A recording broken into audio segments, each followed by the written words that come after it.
Welcome back. Happy New Year. We are here for the Between Dancing on Strings, episode 17. Had a little holiday break, and now we're back, and whew, a bit to do before we get started. I don't really want to get into what happened last time because a lot happened last time, and we could just start playing. But things that I needed to tweak, and I had put this into my edit of the video from last time. So I completely missed somehow that one of Treasure's PQ, not PQ items, one of Treasure's look was an umbrella included already, and foolishly gave the PQ item of a sturdy umbrella. So I want to tweak that umbrella a little bit, and I think when you were scurrying among Kemuel's belongings, you found an umbrella that was not only sturdy but had a sword cane in it, like a sword. Yeah. Very cool. Yeah. Yep. So so that's tweaked. Um, and then because you had just gotten an advancement for Kemuel, now Kemuel's no longer like a character in the game. I'm going to say uh, that because of the power that Daymond used to bind you treasure to him as his factotum, as his servant, plus residual power from Kemuel. I mean, all these things to, you know, to um, keep Kemuel out and then also, like, bring you back to yourself. I think that we are going to just mechanically transfer that advancement, whatever the hell it was, from Kemuel to you. And so you will get to have my person Friday because since you are bound to Daymond now, it makes sense to me that you would be able to, if really needed, you'll be able to be like there, like practically in an instant when he needs you. So um, add that as your, add that to your moves, okay? On top of employer, okay? And mechanically, it's like Daymond discovered that he owes a mask of the past. um, and then Val, of course, has a clue for us, hopefully, from last time. So, Daymond, please narrate, or please let us know what the prompt is, and then go ahead and narrate your mask if you have it. Absolutely. Narrate a flashback to your young adulthood that shows a time when you used your supernatural affinities for selfish purposes. Last night's rain still hangs in the air. There's a low fog and smog that obscure the city. The streets seem thick with it. A young man, whose name does not matter, runs. Now, his name doesn't matter to us, not because he's insignificant. He is. It doesn't matter that he's an important figure to Damon's backstory. He was. His name does not matter to us for the simple fact he's going to be dead soon. Very soon. He breathes hard as he runs, tearing through the streets of London. He is running from death. The crowd parts for him. In his rush, in his hurry, he takes a turn just a bit too sharply, slides on the slick cobblestone, landing in the muck with a splat. His labored breathing through the muck drowns out any other sound. He glances frantically to the left and to the right, spying an alleyway. He scrambles for it, hands and knees bleeding. Damon leisurely saunters behind him. He whistles a light tune, something jaunty Sister Tabitha taught him. He glides through the still parted crowd. Not yet 24, he's got an air of power to him. Looking down, he sees the face print in the mud. Makes it clear that his quarry is near. He takes a deep breath, smelling cypress in the air, turning into the alley. He gently takes off his coat, placing it on a crate aside. He begins to roll up his sleeves. Threads on his arms begin to burn, demanding, yearning to be pulled. And he grabs a short one. He wants to savor this, and he pulls at the loose thread. The dead man before him sees arms bulging with supernatural power as he cowers at the end of an alleyway, a dead end. The young man attempts to put his fists up, but it's not a fight. A fight implies the man had a chance. With supernatural speed, enhanced by something Daymond does not comprehend, his eyes flash silver as his clothes turn red. The face of the man who does not matter disappears until Daymond is no longer punching a human being's corpse. Back at the house, Daymond's, after his parents' death, Sister Tabitha waits. She welcomes him back with open arms, offering him a glass of warm milk and honey. She ignores the blood that covers every inch of Daymond's clothes, staining his shirt pink. She simply asks if this will be the last one. Daymond nods as he drinks from the mug. Sister Tabitha begins to strip the bloody clothes off Daymond as she prods further. From the orphanage, the ones that beat you? Daymond simply nods yes, standing in his foyer, still covered in blood. As Sister Tabitha begins to clean the blood from the dead man, the edges of her mouth rise as if pulled by strings into a smile. And as the smile fades, a hunger takes over. Without being able to control it, her tongue flops out of her mouth. Something forces Daymond to nod, giving her permission, as she begins to lick the blood clean off Daymond's body. Do you have that clue for us, Val? Yeah, I think in their conversation in the vulnerable scene, um, Kemuel and Val realized that in each room where a tableau or scene had been elaborately created, there was a particular object that was very authentic to the story being represented or the time or place being represented, almost like that was part of what was anchoring the connection to the um, fragrant void, perhaps. Okay. If you want to put that in more general terms, it's like you could always Mm-hmm. say, anchor item of a specific room, you know, Yeah. something like that. And as was put down from last time, you now have 3 active threats on the board, one of which has a time limit. So we are still in day phase, and the 7 numbers of 7 dials has a 3-day phase limit. Okay, so let me just go over the threats once again. So you have Spider Silk Seamstress. You have 3 different questions to choose from. Complexity 4 of how is the creature ensnaring her victims? Complexity 6, what is the creature's true name? Or complexity 8, which is what does the creature truly want to choose from? And you currently have 3 clues on the board. Waitley camera is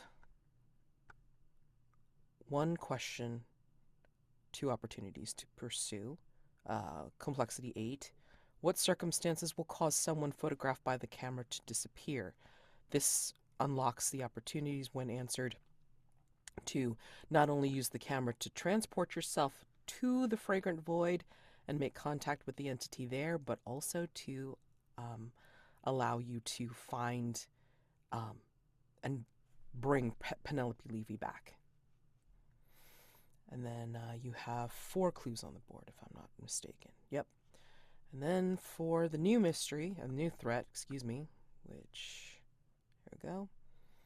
You have 1 threshold question that will unlock the other questions that are available to you. So, how is Beelzebub controlling the other mummers? Okay, so that's a complexity 2. And you have no clues yet because you haven't started investigating that. All right. Day phase is open. What does each one of you want to do? Where we left off, I believe, Val was being helped into their room by Isobel to just check on the bandaged wounds, and Treasure was helping out Daymond. So, where would you like to start? Just tell me where you want to go. I mean, like, we don't have to get into any role play just yet, but I want to know where people want to head. I think what Val is capable of in their injured condition.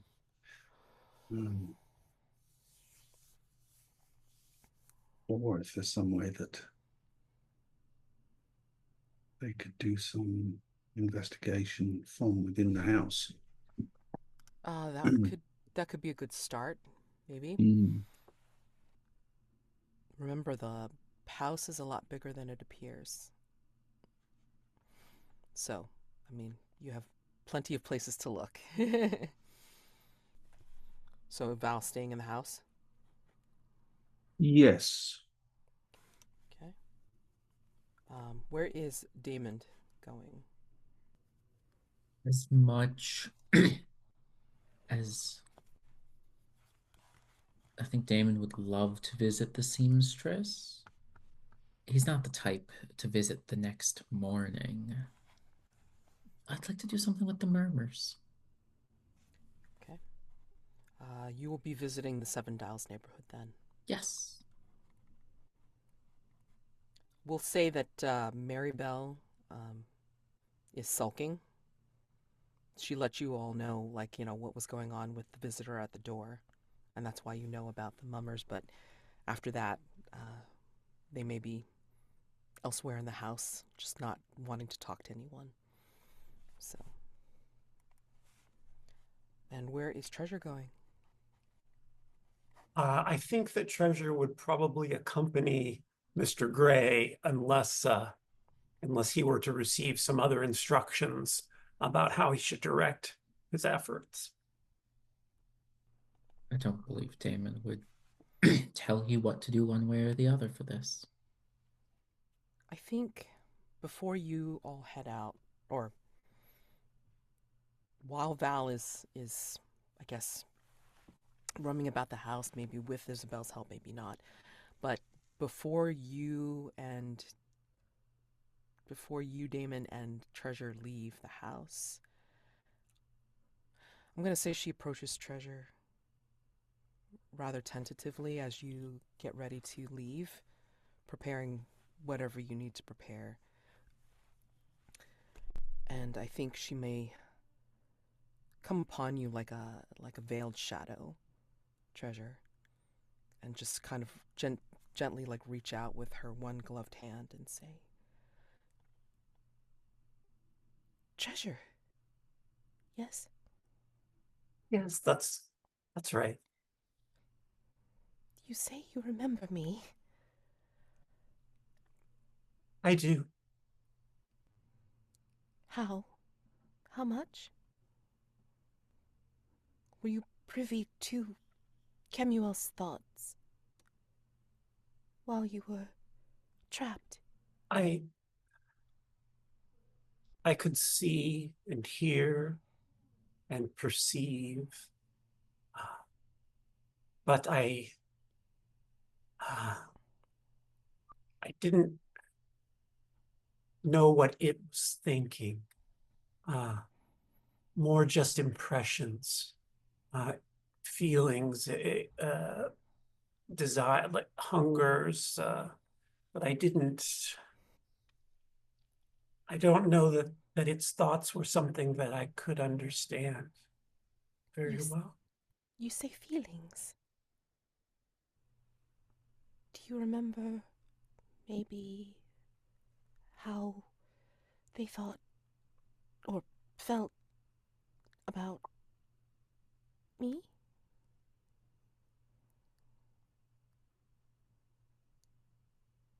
They, to the best of my understanding, it was very fond of you. It. And not you. You who has their face or. Oh, I think you're wonderful.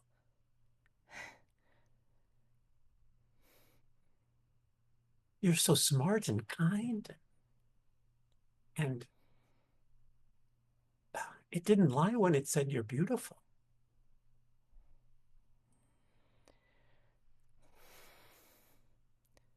And you can see behind her veil, maybe she's looking a little hesitant and confused. Thank you, Treasure. You're very welcome. Unfortunately, you are not the one who claimed me. But that is not your fault.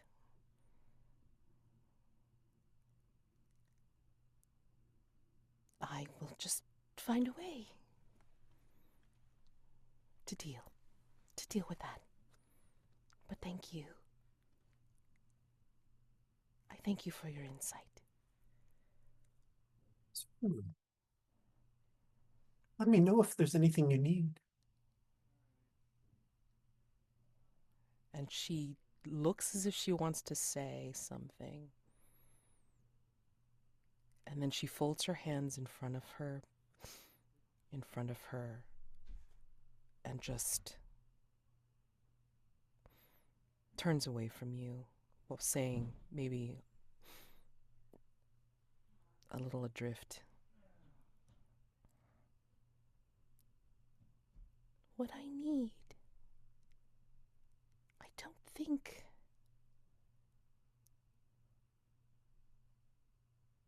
And she doesn't complete her sentence. Let's go ahead and have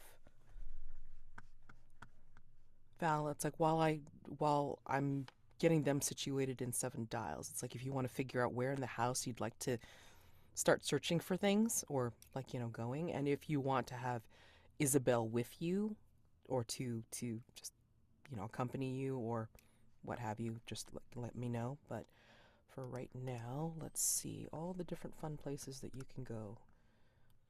Marybelle will have told you, Daymond and Treasure, that the woman who had come by was called Bridget Ryan, and she obviously lives in the Seven Dials neighborhood, but they know her at the local pub, and that that she specifically lives in an apartment on Dudley Street. So you can start there. And there's other places within the Seven Dials neighborhood that you can find as you go. But if you want to touch base with Bridget yourselves, because you didn't yet get to speak with her, then you can start there. Or again, go to the local pub and then see what they say. So, but you will be very conspicuous. You are strangers. And you are not Irish. So, Treasure, do you have a preference for visiting the pub, where we may be able to get information from the locals, or visiting Bridget at her home? where the murmurs appeared. I'd be happy to go to either place. I I don't have much experience in public houses myself, but I imagine that I could uh, speak with Bridget. But whatever you think is best, Mr. Gray, I'd be happy to oblige your direction. Do you truly, you are truly a different person. We will find out who Treasure truly is. Do not worry. Let's head to the apartment.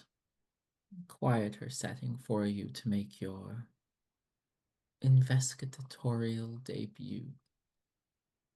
Certainly, that sounds very nice. I'll just rap on the door here, shall I? Yes. 43 Dudley Street is a very small apartment up a set of rickety stairs from the Crown Public House. Bridget and, well, you hear like a bunch of murmurs coming from inside because it was not only Bridget and her daughter, but 3 other couples were sharing this space of 2 bedrooms, a small kitchen, and an even smaller sitting room. So you'll hear murmurs from them talking, but you also hear bursts of raucous laughter coming from the public house below, and it's echoing through the poorly insulated floorboards. Okay? So paint the scene, and this is for everyone. Bridget and the other boarders hail from Ireland. What about the apartment tells you that they yearn for their homeland? What about the apartment tells you that they yearn for their homeland?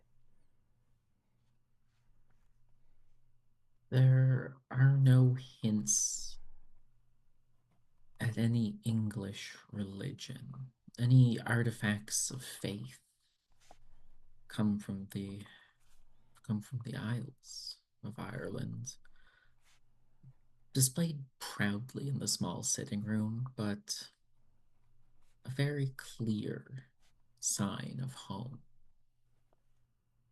I think there are a handful of books on a shelf, and they are all um,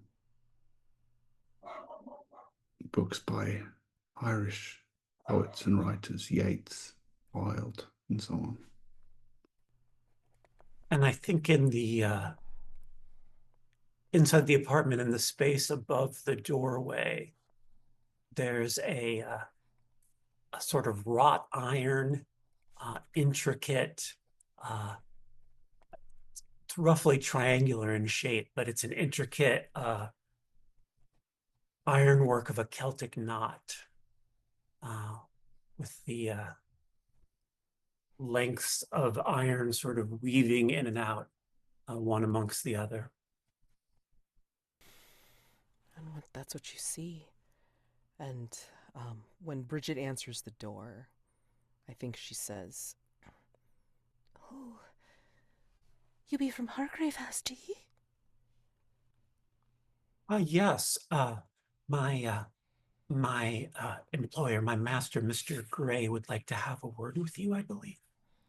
Oh, yes, yes. I'd spoken with uh, your colleague this morning, Marybelle. And please, please, please come in.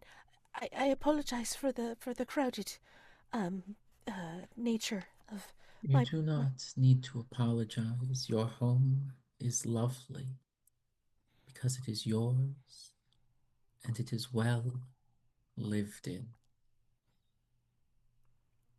You do be saying that, sir. There's many of us that live here, but it's cozy, that's for sure. Please, please, be welcome, be welcome. And then she will like kind of shoo like some people that are sitting like on some of the seats already, and introduce them probably as some of her fellow boarders, and will make space for you two to sit. We welcome you to help us in our need. I don't know how much that Marybelle had told you, but yes, my daughter is missing, and another, at least another youngster from our our neighborhood. What do you need me to tell you?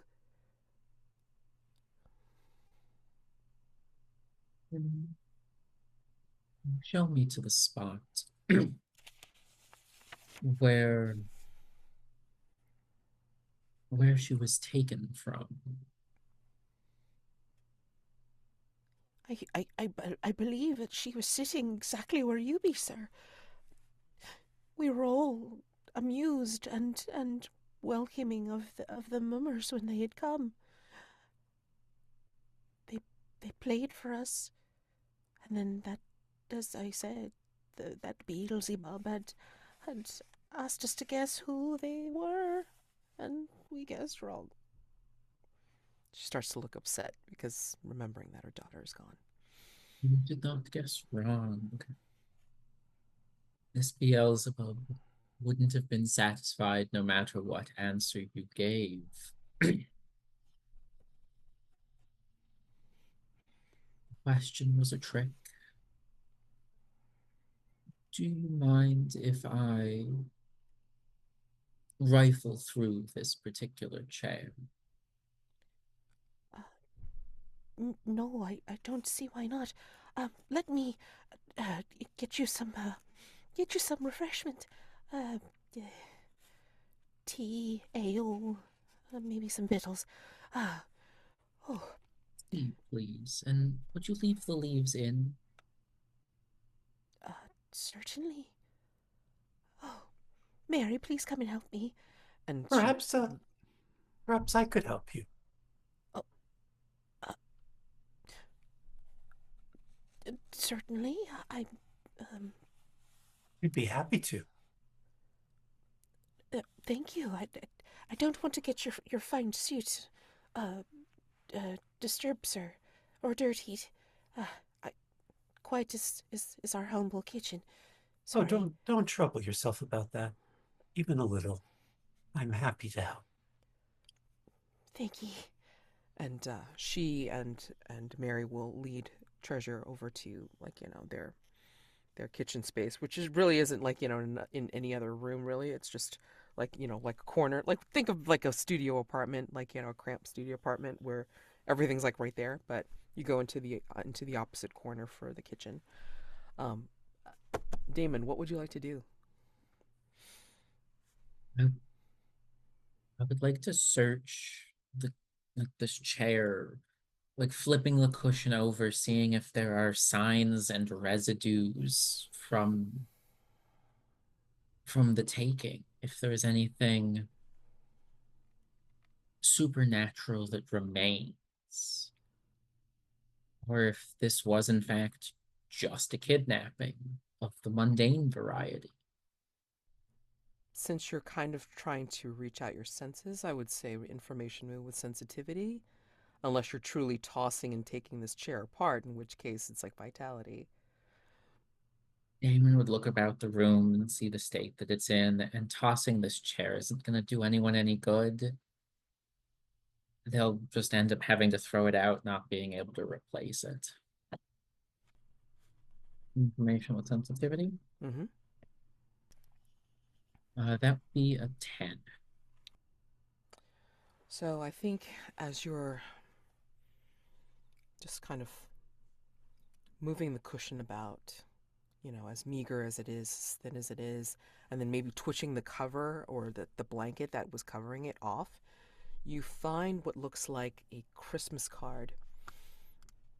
And it looks crudely drawn, so no telling of whether it was done by a child or somebody who doesn't have any clue artistically what to do. But this Christmas card depicts a devil decorating a tree with 7 gifts underneath. There is no to, there is no from, it's just a card with this depiction on it. I'd have to ask. Pulling the card out. Well, Bridget, there's a Christmas card stuck in the chair.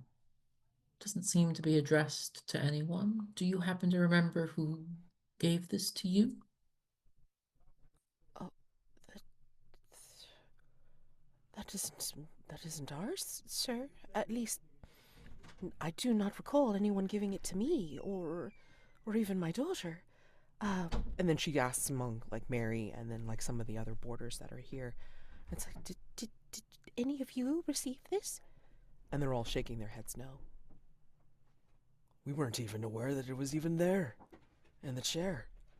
That's news to us. In that case, I don't suppose you mind if I take this with us.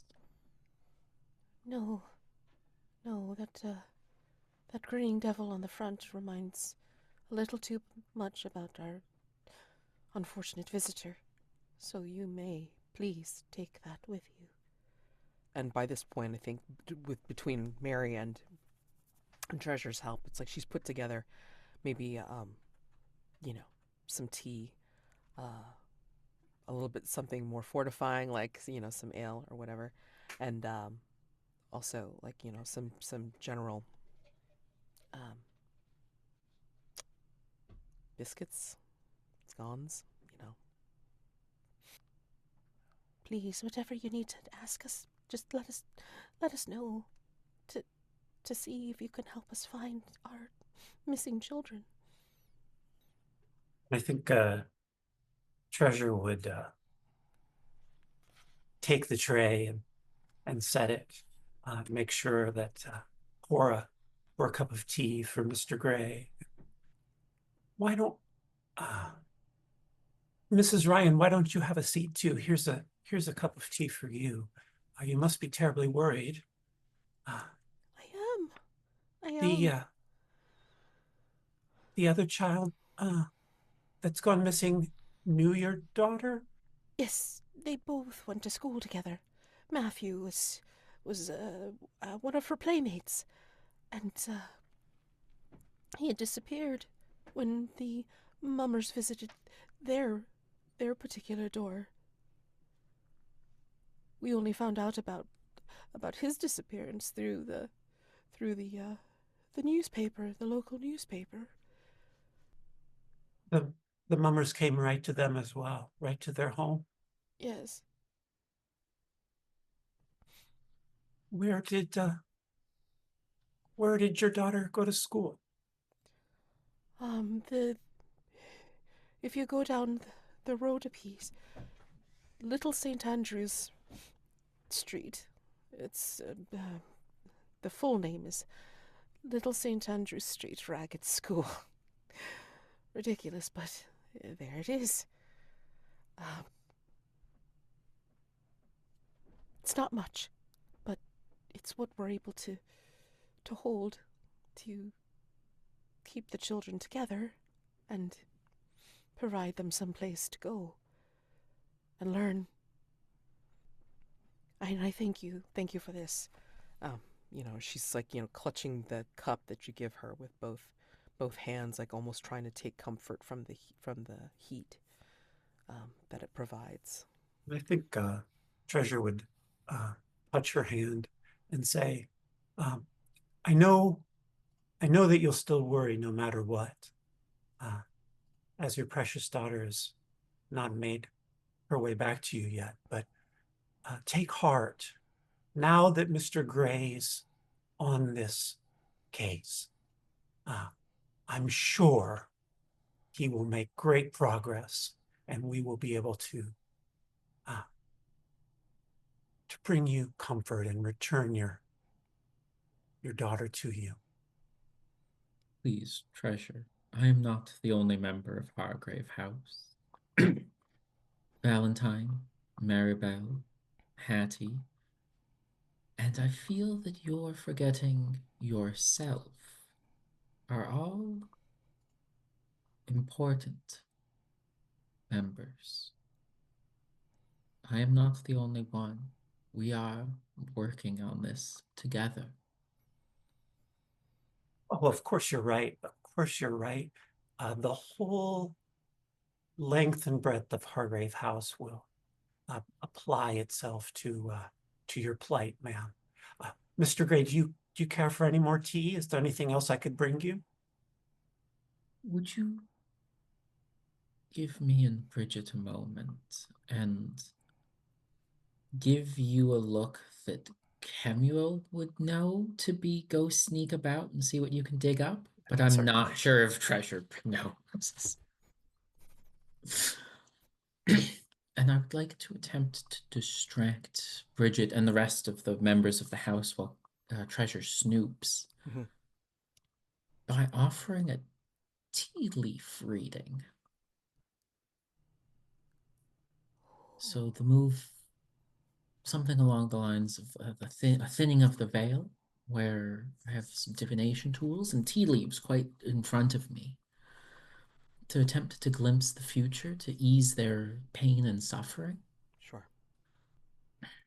I'm aware that the question is what is about to happen, but perhaps it can be modified just a little bit to what is about to happen to their daughter, or to her daughter, Okay.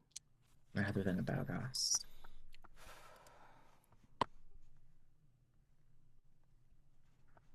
With sensitivity, sorry, I should ask first if either of the two conditions I've got come into that of silver scars forever or mesmerized.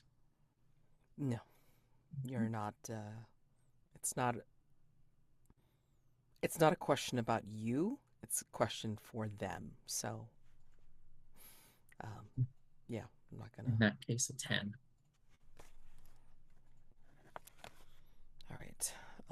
Let's see. The move is thinning of the veil. When you consult your divination tools, in this case tea leaves, glimpse the future. Roll with sensitivity on a hit. You may ask what is about to happen. The keeper will answer truthfully, but not necessarily completely. On a 10 plus, you may also ask why this is about to happen. But it's more about if Bridget's daughter is safe. What is about to happen to her? Honestly, I think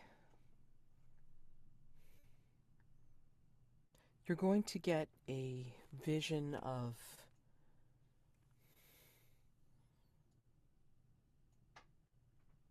a young girl with a slight resemblance to Bridget in the tea leaves. And you can almost hear like a distant voice.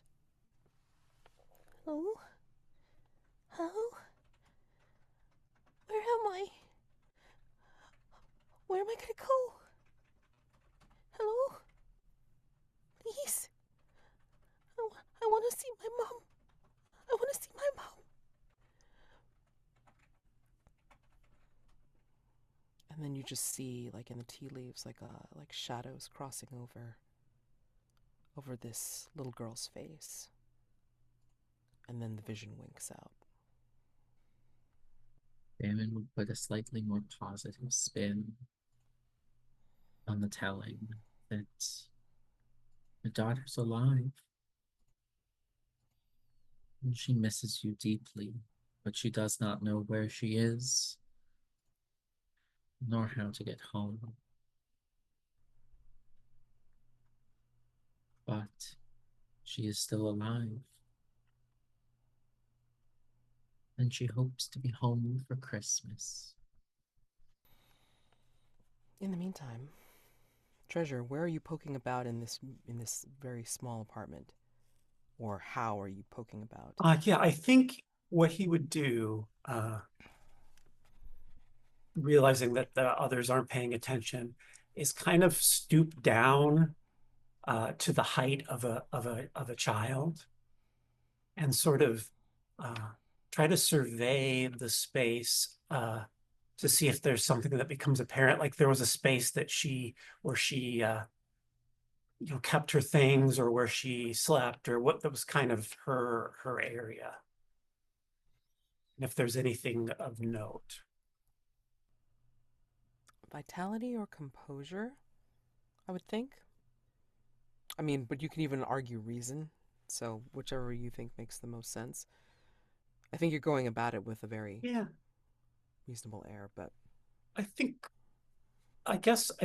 maybe composure in the sense that they're trying to, or do he's this without. trying to pay attention while also knowing the situation. Sure.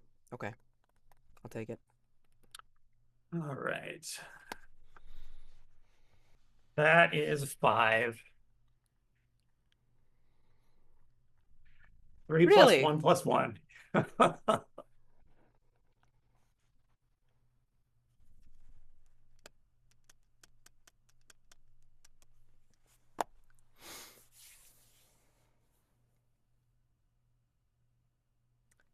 The Bobbies are suddenly banging on Bridget's door.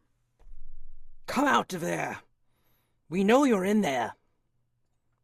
And when Bridget goes to the door, she's puzzled and she's...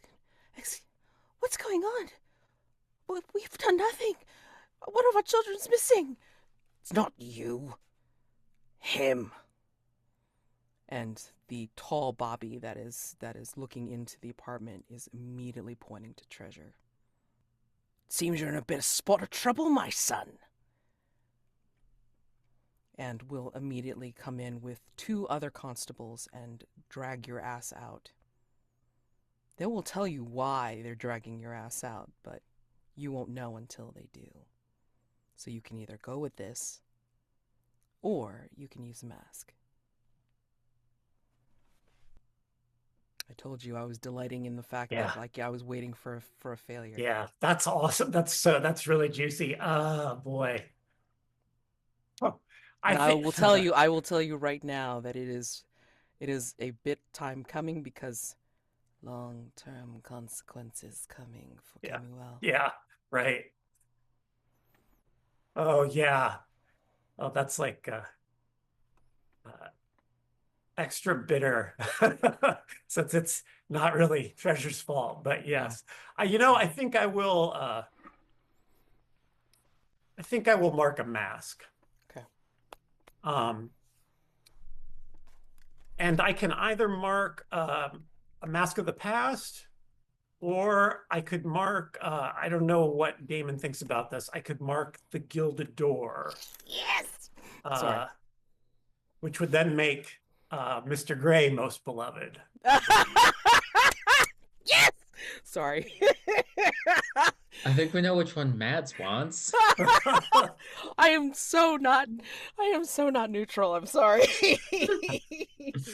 If you would like I'm not to Switzerland. mark the Gilded Door, the player in me will not stop you.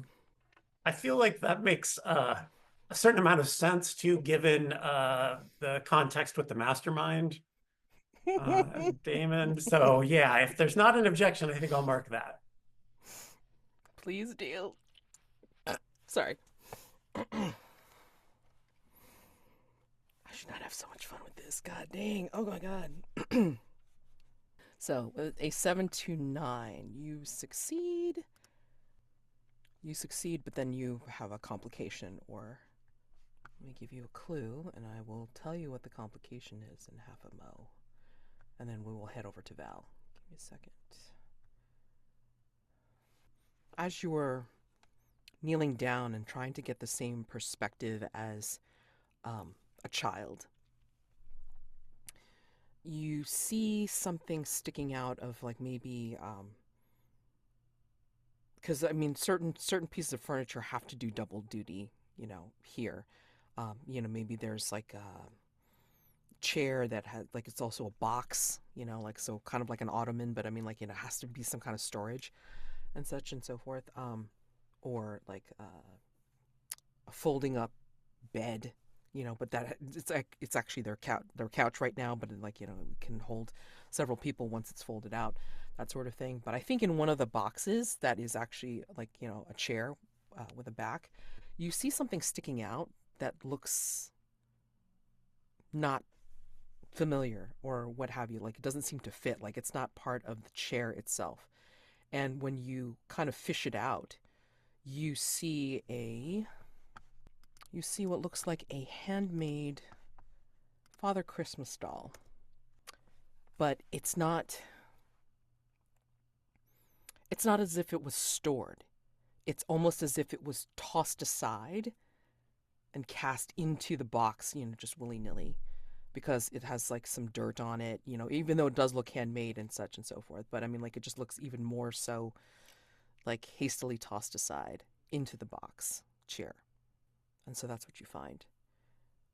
And I'm going to say that the complication is, as you are fishing it out and you're looking at it, strangely, I think one of the boarders will kind of notice what you're doing, like, outside of Damon's tea leaf reading, or, yeah. And they'll kind of like tilt his head and look at you. Granted, I don't come out of the neighborhood very often. But when I do, I generally know certain people, or I recognize a face. Your face, sir, looks quite familiar. Weren't you at Q at some point recently? At the gardens? Yes. There was a big hubbub there a week or so ago, and I feel like I was passing through, but there was just something going on, and I seem to recall there was someone there that looks an awful lot like you, but you're not dressed up like them. Ugh. But you're No. looking familiar. I've been to the gardens, so it could be.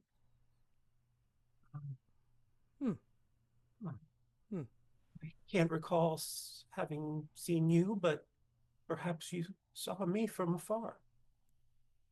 I hope I didn't do anything to alarm you.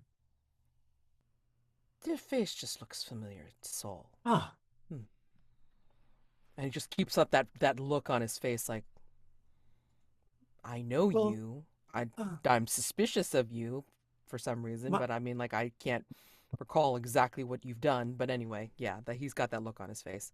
You're sus, basically. Yeah, gotcha. Okay. Leaving that off. Val, back at the house. Isobel has checked on your bandages and such, and I'm going to say that, she doesn't see that you've torn anything or disturbed anything. So from your foray from the conservatory into the foyer where you were dealing with stuff. But where do you go afterwards, and while everybody else is out or Marybelle is sulking somewhere? I think the library. Okay. Because I think Val is chafing at being at being nursed, at being injured and unable to, well, not unable, but it would be unwise for them to accompany Daymond and Treasure. Marybelle is sulking. So I think Val is trying to, I think we can assume that they've had a conversation with Daymond, and I think Val is trying to make some connections with this book of fairy tales and the unknown language written in it. Okay. We're doing some research, so I think we have Isobel probably going up like ladders in the library, fetching obscure books for Val while they try to see if they can figure anything out. While she's like, going up and down ladders for you, she's asking, so this fairy tale book that you're trying to look up, is this anything that you even recognize? Why is it in a different language? And what language is this? That last question is is precisely what I would like to find out. Mm. I don't know that I've ever seen anything like it before, but as you see, Hargrave House has an extensive and, if one looks in certain corners, unusual library. And she just like kind of like she's been up and down the ladders already, but then she kind of like takes a couple of steps back and then just looks up and around. You did say it is a confusing household. It almost is inconceivable that this even fits here. It does not look like it would from the outside. Huh. Well, onward then. What else do you need? I'm looking at this list that you've given me, and I've pulled down several volumes already. Is there anything else that I can get? Anything dealing with the Fae in particular. Faye. The Fae and animal forms, spiders in particular. Huh. Cross-purpose subjects, absolutely. So be it. And then she maybe goes up another ladder where she suspects something might be. So I will say that you can roll information move, reason, Does feel like Millennium, which is my absolute worst stat. or if you like, you can argue something else. I mean, like again, I'm perfectly capable of accepting a parlay. So, what else do you think it could be? For how Let's go with reason. I don't know. sensitivity?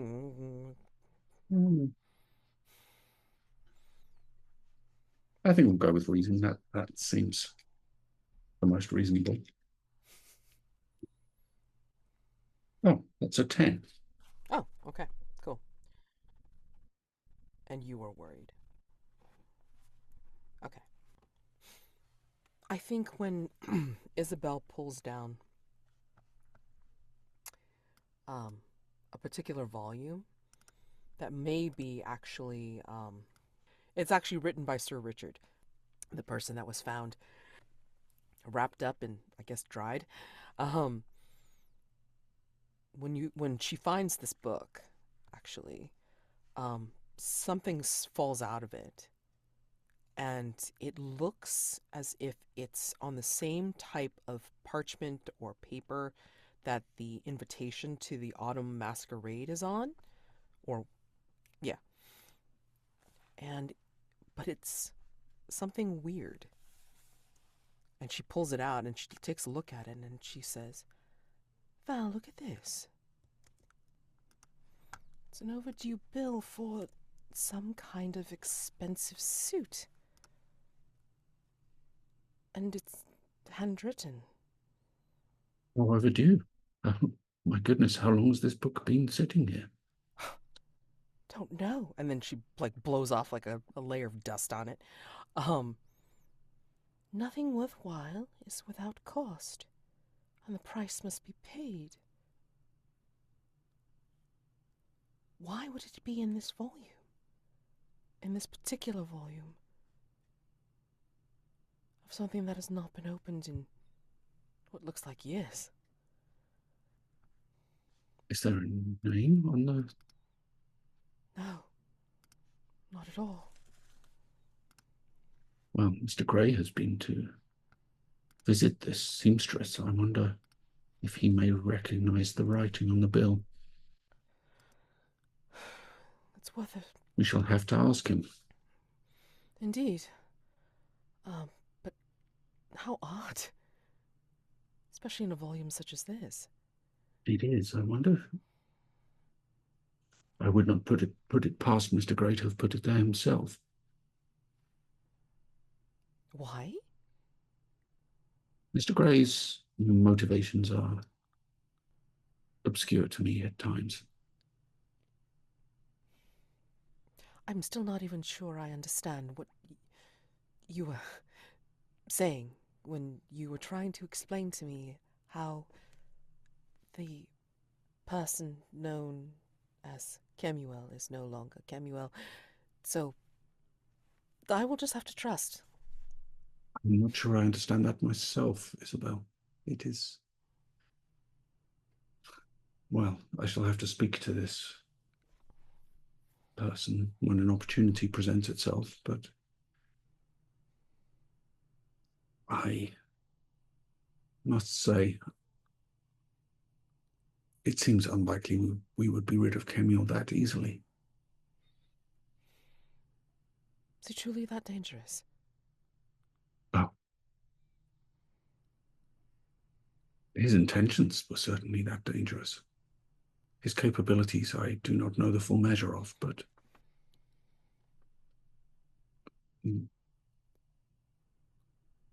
they were at least formidable.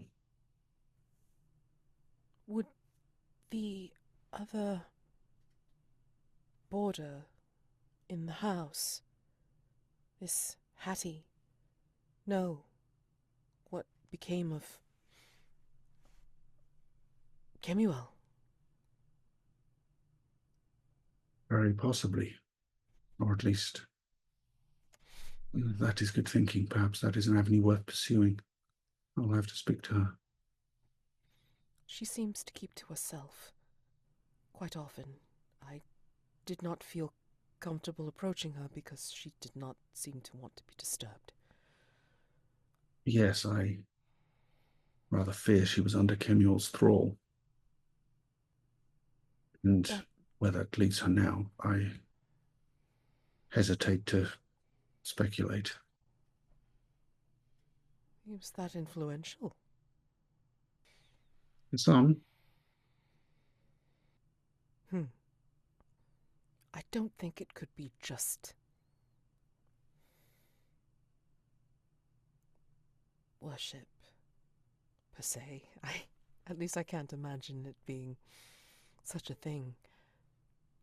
Perhaps she loved them. And as she says this, she kind of like turns away a little bit, like, doesn't look at you. Yes, love has made fools of many, and Hattie could well be among that number. Might bear thinking about. I mean, she is still here, so again, that's why I don't think it's mere influence. But I would wonder what her motivation would be now. If this person that she cares for is no longer here. She might seek them out, I suppose, or... What worries me more is the potential that she's still able somehow to communicate with Kemuel. Is she? I mean, I do not know, but the possibility cannot be ruled out. indeed. On a different and unrelated note, are you sure it's quite all right that I am here?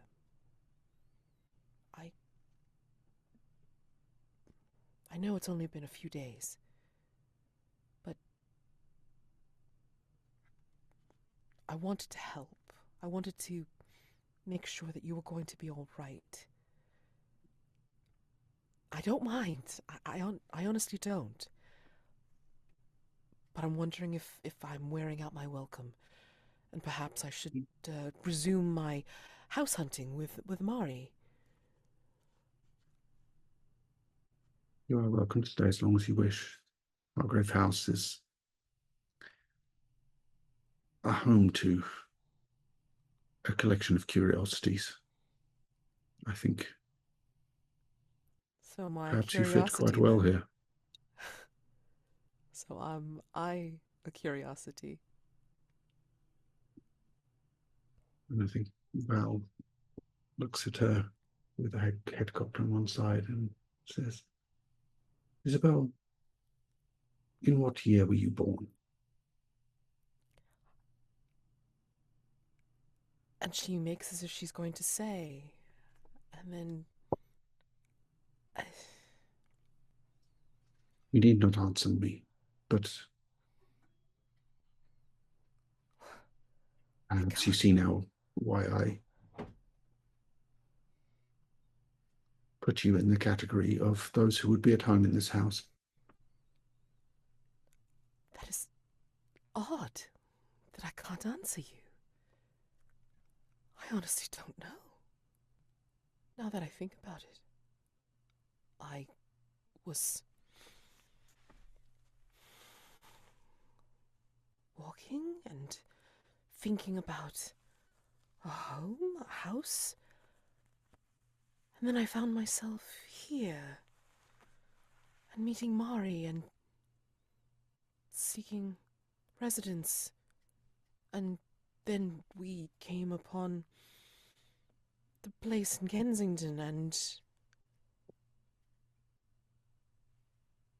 I knew you before you even mentioned your name. What do you know, Val? What is it about me that you know? I know it's, and forgive me, for this will sound perhaps ridiculous, but you do not belong in this time, Isabel. You are quite right that you know me and I know you, but when I knew you, well, there's no simple way to explain it. It was more than 60 years from now.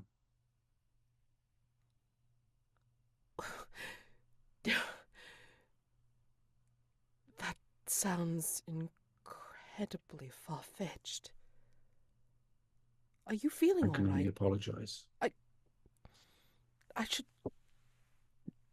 Perhaps you are feverish. That makes no sense, Val. 60 years from now. How is that even possible? Now that I cannot explain. Who can? If I knew that, why, my life would be an awful lot simpler.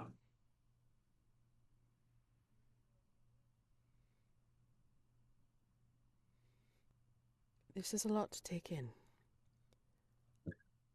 I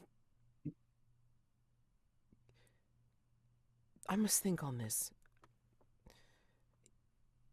If I have given you all of the research that you require, do you mind if I take leave of you for... Of course, I hope I've not disturbed you unduly, but I felt I must be honest. Disturb does not even describe what I feel right now.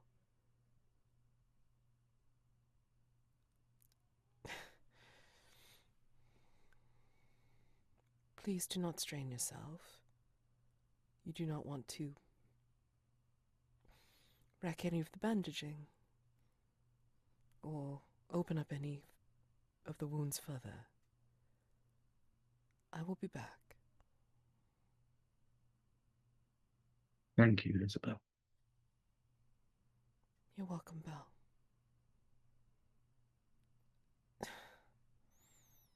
And she looks as if she wants to say more, but she doesn't know how or what. And she takes her leave of you, leaves the library, and goes into the room that you had, designated for her. And welcome, Marybelle. We've said that Marybelle was off sulking because they didn't want to deal with any of the other hunters for the time being. So I mean, that works. yep, absolutely. So Daymond and Treasure are out at the Seven Dials neighborhood talking with Bridget Ryan and the other boarders. And Val is still at Hargrave House, like in the library, or, was just in the library trying to be honest with Isobel. Oh boy. Marybelle is with us. Marybelle, you may have come out of your particular room. Val's in the house. Daymond and Treasure are out investigating in Seven Dials. Hattie is here, but probably in her room. And I'm going to say that maybe you see Isobel leaving the library looking disturbed. Well, I don't know what other... Confused, disturbed, whatever. Distraught. There we go. Yeah, I make a beeline for the door. I don't have time for any distraught people today. And where do you go? I would like to go visit the Spider Silk seamstress's shop. Sure. His name I can't remember. Beauregard? Beaumont. Hazel Beaumont. Absolutely. Okay, cool. So we'll just get you there in a twinkling. And yeah, I mean, still day phase, so the shop is pretty busy. Looks pretty good from some activity from the night before. Like as if nothing happened. Sister Sindula are kind of lurking behind the counter, and there are people milling about and just looking at the different fabrics, and you don't see Madame Beaumont, but you do see, of course, like in the light of day, like, the dais with the triple mirror and everything, but nobody's being fitted or anything like that just now. There's just regular shop assistants with, again, the sisters kind of lurking in the background behind the counter. Okay. But yeah. I would like to take a look around and then hold on, I'm trying to find where this move is. Once per session. There we go. Spectrographic optic sensors. Once per session, when you enter a location for the first time, you can declare that there is a hidden door undetectable to human eye. Guess what, Mads? There's a hidden door undetectable to human eye. Perfect. In this shop. Okay. All right. I can roll with sensitivity to determine what's behind it. And then I have some options to choose from. Okay. Go for it. How is my sensitivity today? Not bad. Good one. That's a 9. Okay. Choose one. You know what? Let's go very simple. I choose one. I choose one, or with a 9, I can choose one. And I'm going to find. Ooh, that would be fun too. So my options are a passageway to another London, a clue to an active threat, and I ask the keeper to describe it. Sure. A corpse clutching something valuable, I can describe it and add it to my personal quarters. Or an animal inhabits a secret space. When I interrogate it for information about the location, I can make the information move with advantage. I'm tempted to have a passageway to another London. That'd be super fun, but I think we've got enough going on in this London right now. So in that case, I think I'm going to go a clue to an active threat. Keep it easy. Keep it simple. Okay. And this would be behind the hidden door? Yes. Okay. Or however you want to describe it. There is a hidden door and there's a clue. Okay. I think what you end up seeing with your spectrographic eyes is that you just look around the shop. I mean, like maybe you can see through people, as they're milling about, and also through the counters, and then seeing storage areas for fabric, but then you spot the hidden door. Reason being is because behind said hidden door is you see what looks like an indoor garden. It's growing wild, and there are roots and vines twisting eagerly around antique furniture placed in this room, along with the garden. Since the door was meant to be hidden, I assume there's no person, like there's nobody in the garden. No living person in the garden. Yeah, I'm gonna sneak into the garden. Okay. I I mean, got a little look around. okay. I'm basically a pro at garden stuff now after all that went through, after all we did. So That's true. Yeah. Doesn't look anything like the Emerald Orchid stuff, though, I will say. This is much wilder. This would be probably like a regular English puzzle garden or something like that, but just a taste of something that looks like it is curated but yet wild, just in the way Mhm. of just in the way of the Fae, even. Oh, so I mean, like I placed the clue in there as the oddly placed indoor garden, so Oh, thank you. no problem. Um, but yeah, there's no living person in that garden itself. Um, but when you go in, like the Sisters Sindula are right there though. So I'm gonna call it a day move if you want to Okay. actually get into the door, into the Yeah, I'm garden. not afraid of them. I'm not Okay. afraid of anything. I'm Marybelle. Okay. I would like to go into. I think I'm probably doing this. I think this is probably composure, Right.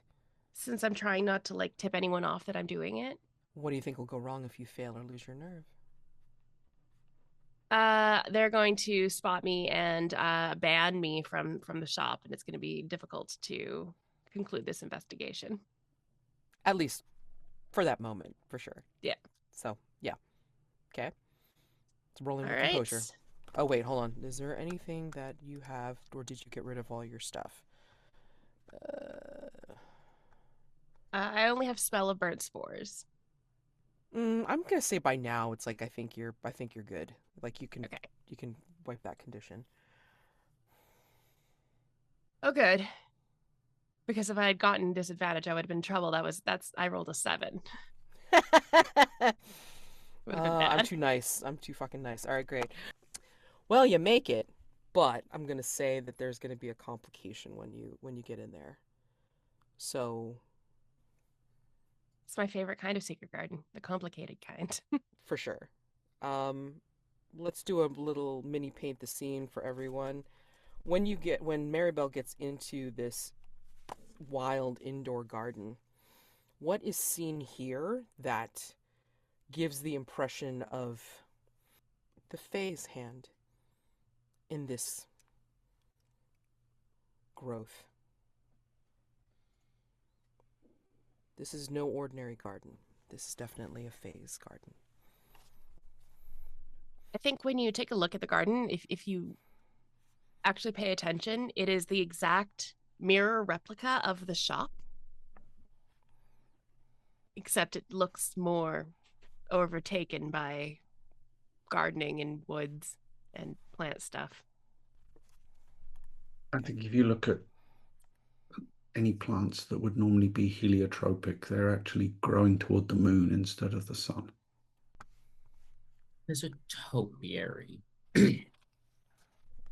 just carved into the shape of an animal. The exact animal's not really important, but the topiary itself is walking around the garden.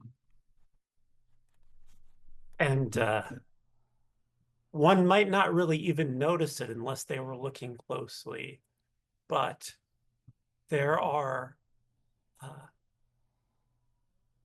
plants of unusual size. So there are flowers that are as big as small trees. And if one were to look very closely, there are trees that are the size of blades of grass. Yeah, I think you're going to see all these things here, Marybelle. Um, Especially the moving topiary animal seems to prowl with a natural movement that obviously you would not see in a regular plant, for sure. But I think also among the garden as well, is you see some figures here, but they don't seem to be moving. like statues or just? You'd have to go up and look to take Oh, a yeah. closer look. I absolutely want to take a closer look. When you do, Just as an aside, Mhm. this walking topiary, is it kind of mind of its own business? It doesn't really care that I'm there? Because if it's like a guard topiary, I mean, in my mind, it's like a puppy. So yeah. I mean, like it can be a puppy, but I'll let you look at the statues or whatever the hell they are first okay, before I say there's a day move involved. okay, good. Because basically, when you go up to the what looks like a statuary, you realize that these are people that are put up in a strange tableau, like maybe someone behind the counter, like what looks like a garden counter, the shop counter, and then somebody on the other side, like looking like as if they're like trying to purchase something, and then somebody else like looking as if they're attending upon them. But all of these people that are here, they're strangely hollowed out and preserved. They're wrapped head to toe in that delicate silver thread that Richard Harlow was purported to be wrapped up in his own apartment. I'd like to use my shears to cut off a little bit of this thread and stick it in my pocket. Okay. I want to take a look at it later. Sure. I want to do the science. And I'm gonna say that by doing that, like you are incurring a day move because you will possibly get the attention of that topiary animal. Yeah, that checks out. Yeah, I think I'm just trying to do this like kind of quietly and slyly with something like composure. Okay. Because I'm not 100% sure the topiary is going to come after me. I don't really know what could happen, but I know that this is getting involved in something that's likely to cause problems. And I think what I'm afraid of now is whatever did this to these creatures will do the same to me. Or these people, I assume. I'm assuming they're people. Right. Exactly. I mean, you can't quite tell because the thread is like all over them from head to toe, and you can tell they're hollowed out because their eyes are blank and then their mouths are open, gaping open, and it's like if there was a wind, like you'd hear like you'd hear the breeze They're go like through a them. windpipe. Exactly, pretty Yeah. much. Well, I rolled an 11, so Okay. All right. So you don't get the attention of this topiary animal, or they are. Well, tell me. It's like like how are you doing this, and then like how is the topiary animal actually responding to you favorably, even as you're doing this? I think I just kind of quickly reach out and snip a little bit of the thread off and stuff it in my pocket. It kind of sticks to my shears and sticks to my hand a little bit, but I managed to get it in my pocket. And as I turn around, the topiary is right behind me. And it's sort of like almost crouches down. Its little root feet digging into the ground, and it looks like it's going to lunge. And for a moment, Marybelle freezes, waiting for something to happen. And when it does, the topiary is now in her lap. Marybelle back on her ass. This thing, like a cat, like a dog, trying to curl in and get as close as possible. Almost like you could almost imagine a wagging tail. I'm not sure if it's because of the thread that's in her pocket or just because Marybelle is kind of unnatural as well, but the topiary has taken a real affinity to them. Mm-hmm. I mean, and you're also, I mean, like just like any other animal, it's like you're probably giving off a little bit of heat or something that like it enjoys, and hell, why not? Snuggle down. So, and that's what you that's what you have to deal with. Yay! Yay! Best day phase. So, I mean, if you want to, like, leave this place, I mean, like, you could even say you don't even have to go out the same way, perhaps. Maybe there's a different way out. Because of your 11, it's like I'm willing to provide that for you. But, that's up Yeah, we'll to just you. hand wave. We'll hand wave the end of that scene because Sure. I love it ending with Marybelle and a topiary dog. Oh, yeah, absolutely. Let's go back to Daymond and Treasure back at Dudley Street.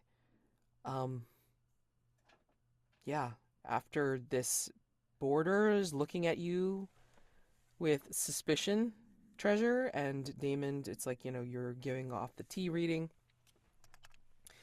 Do you want to do anything else here, or do you feel like you're wearing out your welcome? We'd almost feel as though we are starting to wear out our welcome, and someone has almost assumed that Treasure is Kemuel. Oh, Amanda, you make a very good point. But it may not be the kind of attention you want. Yeah. Just say. It never is. Never is. I think Treasure is definitely sort of disquieted by that whole exchange, for sure. He's still staring at you. I mean, let us head out, Treasure. There's more more to this that needs to be investigated. Oh, very good, Mr. Gray. Before we leave, though, Daymond would pull out from his pocket an envelope with 20 or so pounds as a Christmas gift to hopefully lighten Bridget's spirits, to make sure that there's something nice for her daughter upon her return. Oh, this be too much. Mr. Gray, no, are you sure? I mean, this is just an incredible amount. I could feed the entire apartment building with this. Are you sure? Yes. It is important to give to those less fortunate. And you have welcomed us into your home, offered us your food in such a trying and difficult time for you. It is the least that we can do. Oh. May the saints bless ye, sir. And may my daughter and Matthew come back safe and sound. and Mary will kind of like put her arm around Bridget and then just kind of like, murmur some comforting words, even as she just like kind of cries over the envelope that you gave her. And like all the boarders there are congratulating her and just again like trying to be supportive and stuff, except for the one that's looking at Treasure with the suspicion in their eyes. But you'd like to go elsewhere while you're here in Seven Dials. She mentioned the school, and you know that the broadsheet came from the printing company that's around here as well. So those are other places to look at, and even the pub downstairs, which you can hear like the thumping of feet and the laughter coming from them too, as you make your way downstairs and out of the apartments.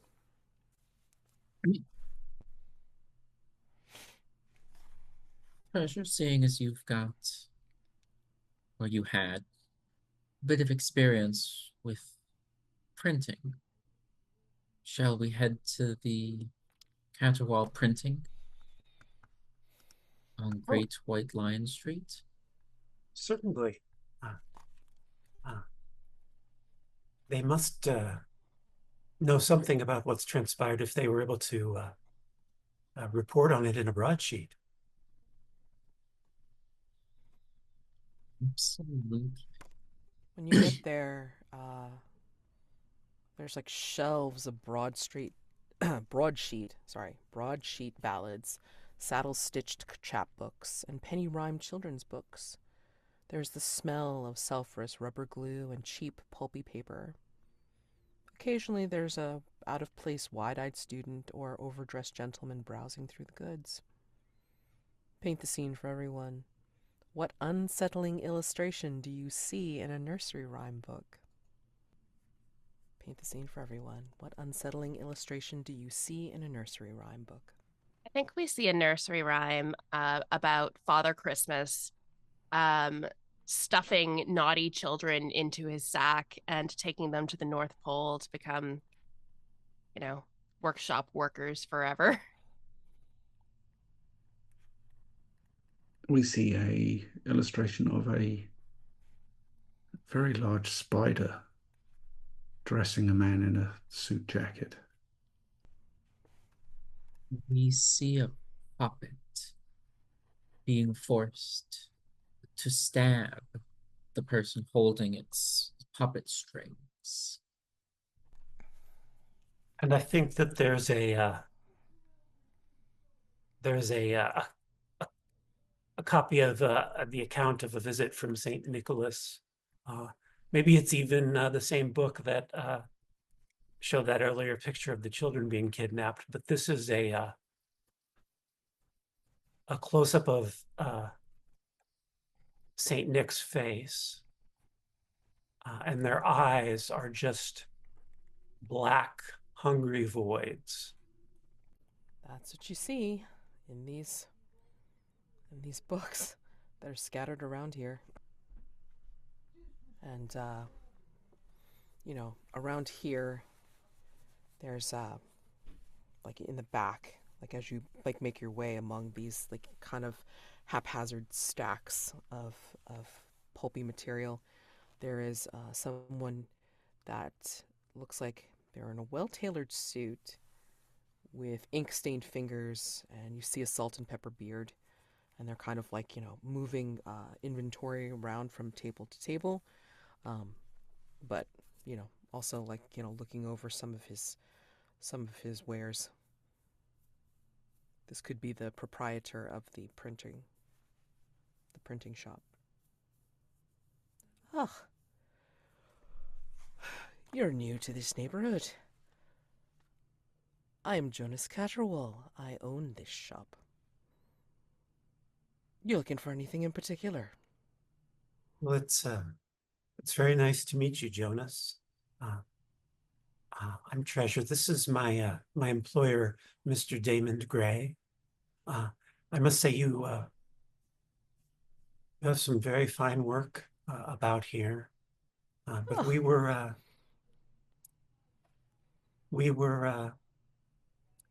most curious about the recent accounts of local children going missing. Oh, yes. It is unfortunate. I mean, those are the two that we know about. I'm sure. My shop is particularly popular with the local children. Huh. You seem to have an air of strangeness about you both. And word gets around the streets quite quickly. You the people that Bridget Ryan has tasked with finding the Weans. Hargrave House, yeah?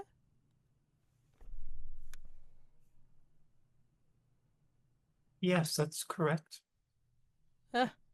I've printed a few of Hargrave House's exploits, Tremendously violent and thrilling. Spectacular! Sales on all those stories.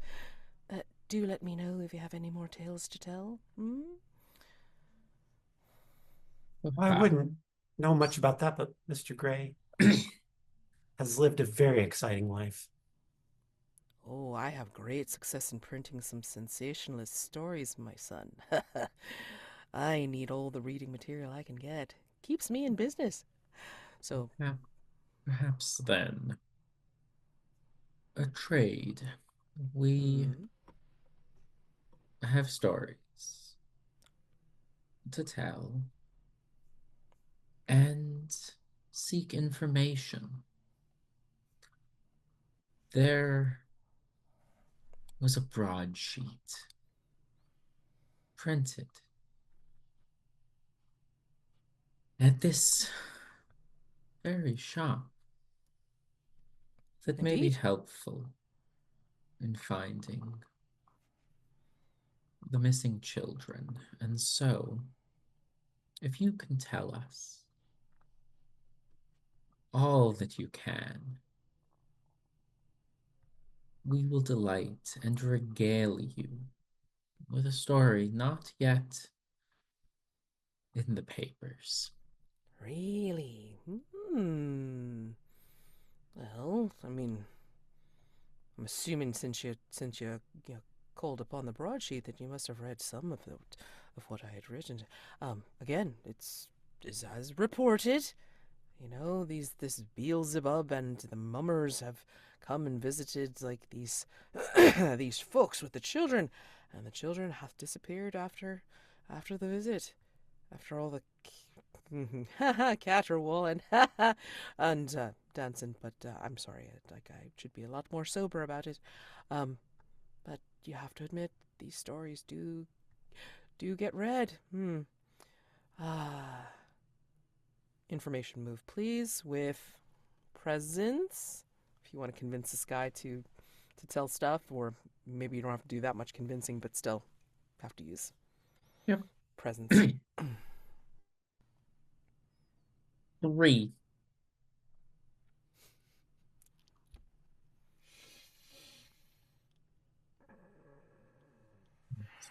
Snake Eyes +1.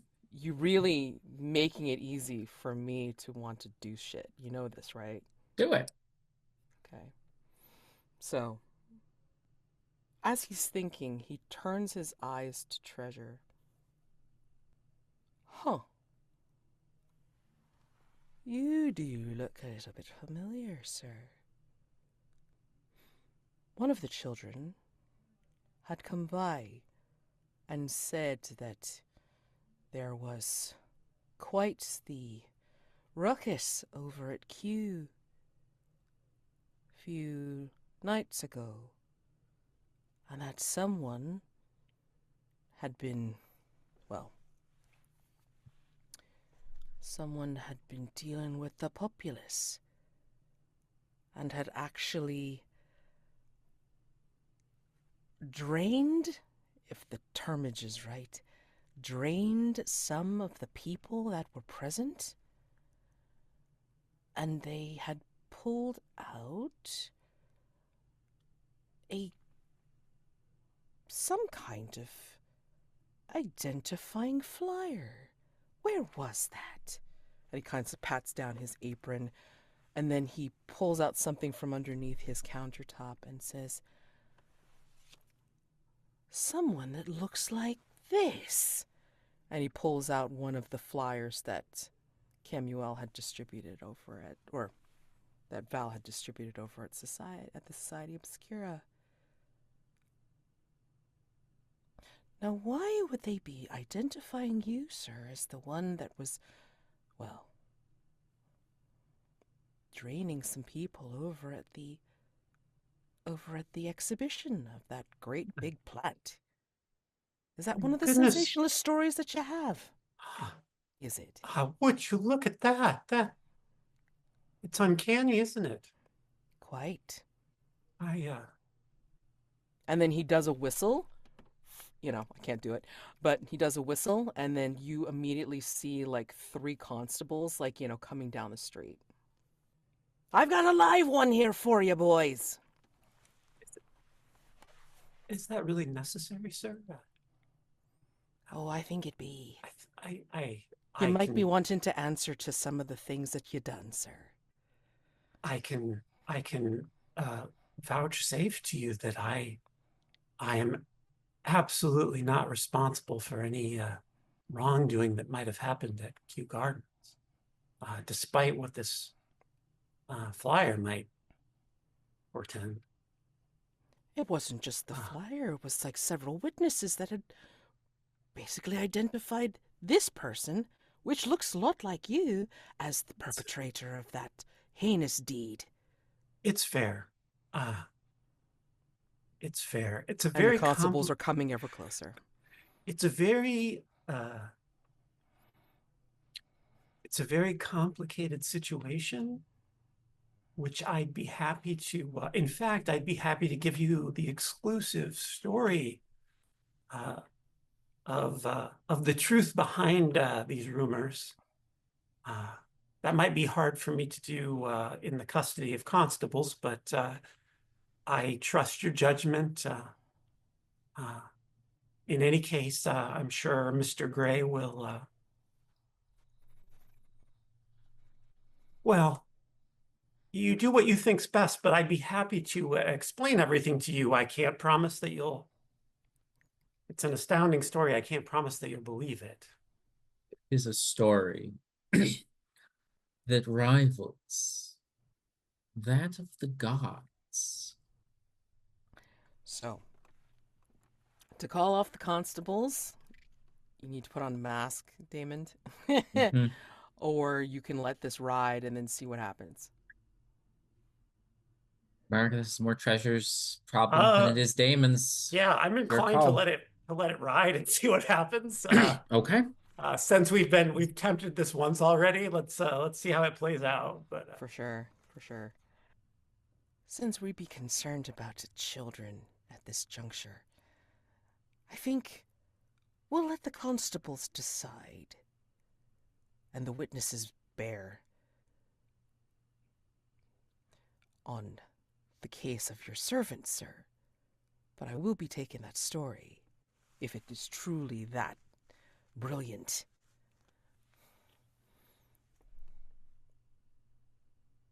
And why not?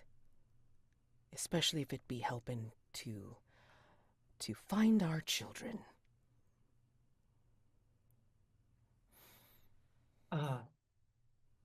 By your leave, Mr. Gray, perhaps I should make a exit. Of course, I'll stay if you think that would be better. Do what you must, Treasure. If you believe it is best to flee, then do so. But it is not my neck that the constables will go after if found here. Make a decision. I wouldn't want anything to happen to you. I will be fine. Make your decision and stick to it. And I think Treasure would take off running.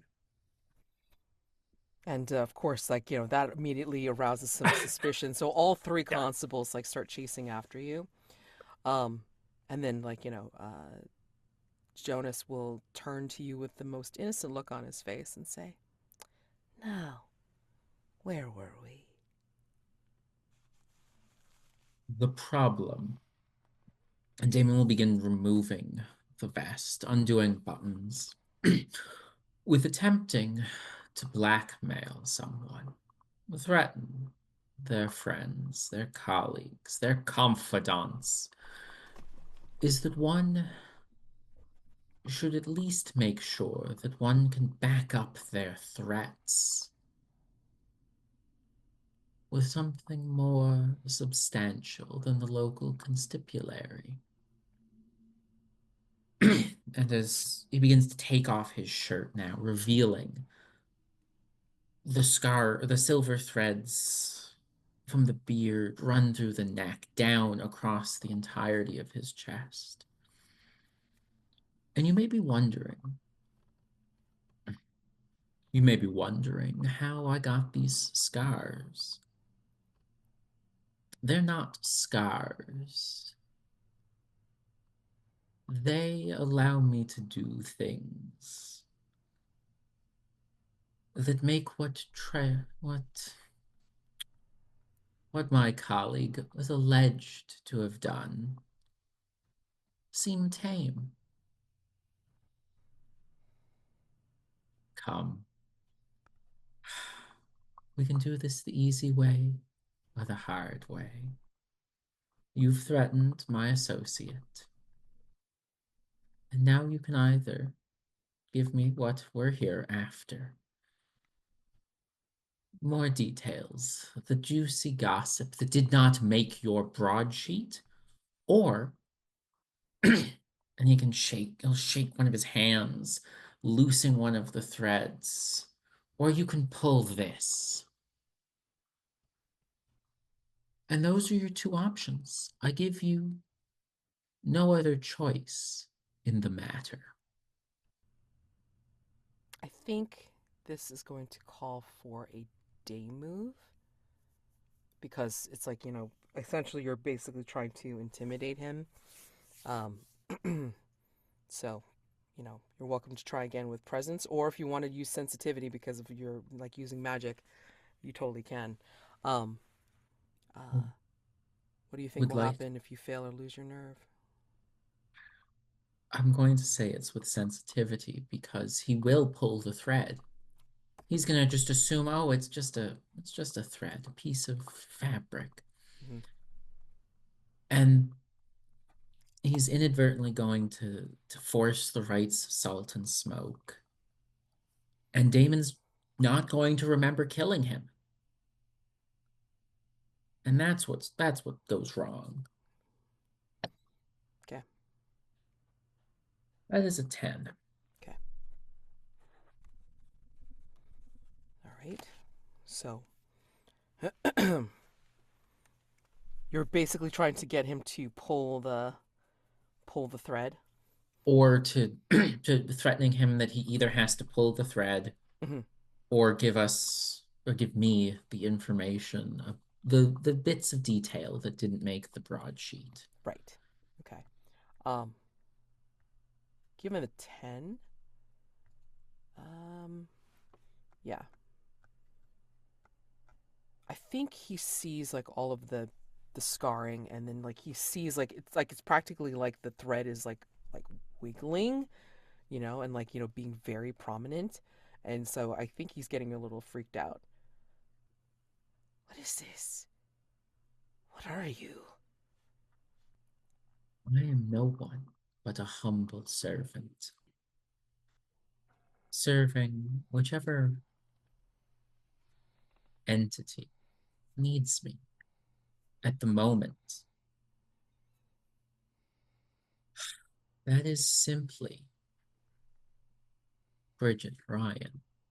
But if you are of no use to her, then I'm sure that someone else who asks me to do their bidding would be more than happy to take over in this moment.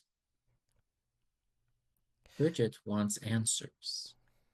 The others want other things. All right. All right. I think he sees something in your eyes that does not bode well for him. And that silver thread is like kind of like wiggling as if wanting him to do it. So it's like it's even freaking him out even more. All right.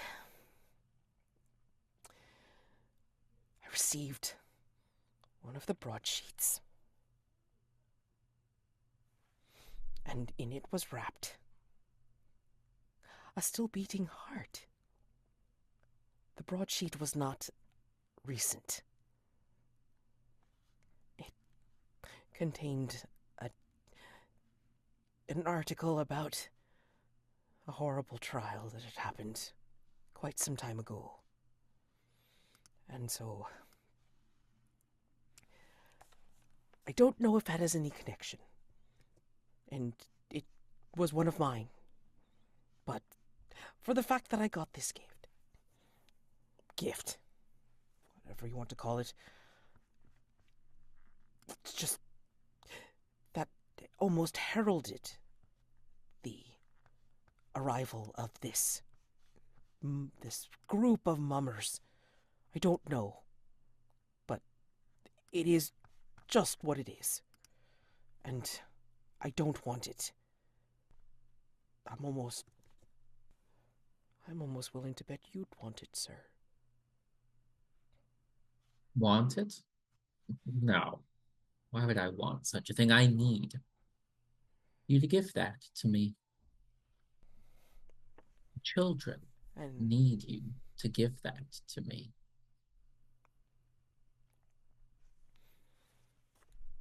And he pulls out a box where he had that grisly gift stored. And again, the broadsheet is still wrapped around it. The heart is no longer beating, but it's cold enough that, it's somewhat preserved. And the broadsheet again details a horrible murder trial from the past. And you can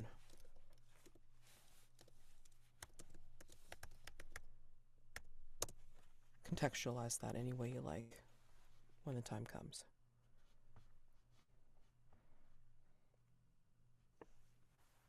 take it. Perhaps you find more meaning to it than I will. Thank you.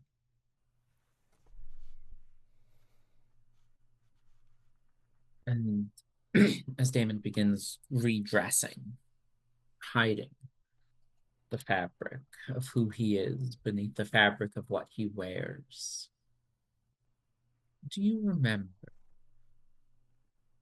some weeks ago, a blue vortex appeared over 3 Mills Island? Yes. I wrote a little something about that. And how it seemed to have disappeared without much to do.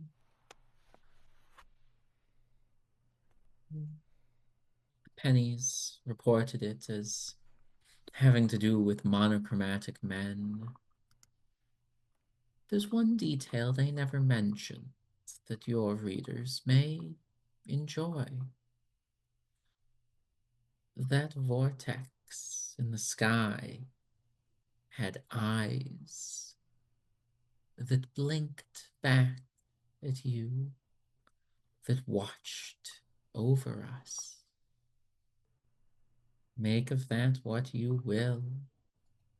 Spread your rumors, gossip amongst the people, but just remember, Hargrave House is not to be trifled with or threatened with lightly, and without ceremony, without reverence. Daymond will pluck the thread and place it. It doesn't hurt. It's not what was meant to do, but he'll place the short thread on one of the pages of a book, and it'll writhe just a bit, and it will find a passage that describes the death of someone. No, it will find the passage that describes Santa Claus kidnapping children. And it will change the rhyme. The thread will become a cursive word, and replace the word children with the name James. That Santa would come and stuff James, as in Caterwaul, into his sack. His name's actually Jonas, but okay. Jonas. Yeah. Good. Apologies. No, it makes sense. And he starts getting freaked out, like when you say it or when it's shown on the sheet. And he actually winces when he sees his own name in the text. Fine. Leave. I can't do anything about the constables. They're constantly roaming around here, looking for anything, anyone that could be suspicious. Your friend, unfortunately,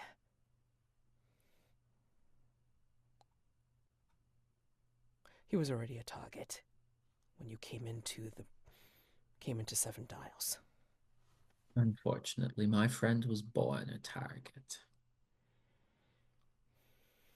Thank you. And we head over to Val, over at the house.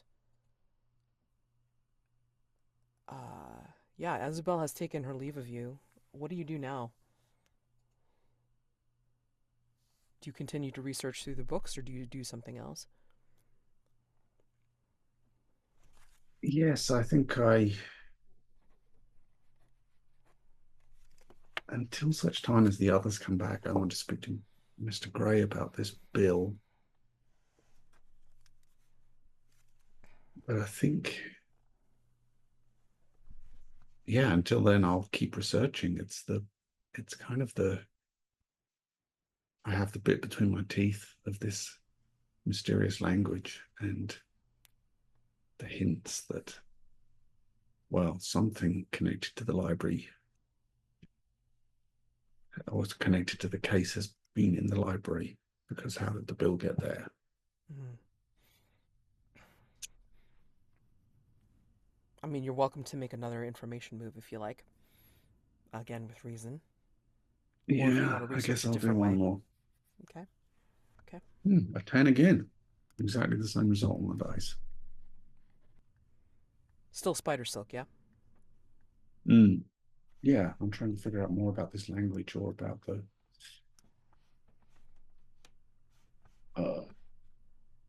fairy tale that is told in that book. Well, I guess it's a collection. I think as you read and you try to make sense of the language, maybe like, you're coming up with a very basic, crude translation as you read. Like maybe you recognize certain words as you try to go through like some of the notes and all that kind of stuff. You'll start to see something out of the corner of your eye, Val. And as you start recognizing more words, I think you'll start seeing something glisten and glint in the corners of your vision. And when you actually look up to see what's going on, you'll realize that there are silver spider webs starting to appear in some of the corners of the library, and maybe not even the corners. There are spider webs starting to drift from the ladders and then down, as if there is an invisible spider just kind of like dancing on a non-existent breeze, building their web, building their line.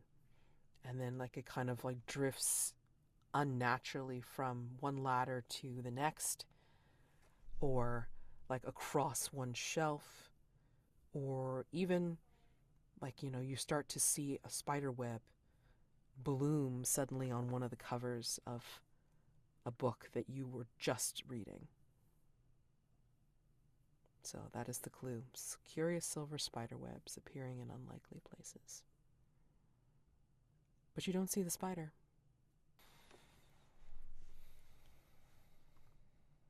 I think I start to look around the room at these webs appearing. And Ms. Beaumont, is that you? There is a glint of red, maybe high up in the rafters of the library. Do you think you know? What do you think you know? Val, is it? We have yet to meet, Miss Beaumont, but yes, it is. I wanted to pay a visit. to this place that Mr. Gray has resided. And I find you here. Tell me, have you need of something to wear? At this time, I fear it is unwise for me to venture out into the city. But when the time comes again, I always enjoy a distinctive garment. I do recall you were wearing something quite unique when the King in Shadows had play in London.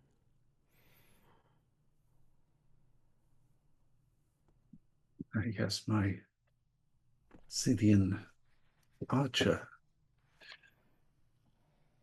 costume. I did rather enjoy that one. You do have a sense of style, Val. Thank you. That is very kind.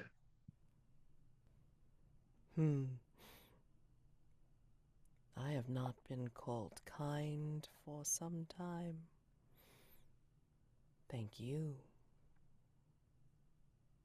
Tell me, do you know where Mr. Gray is?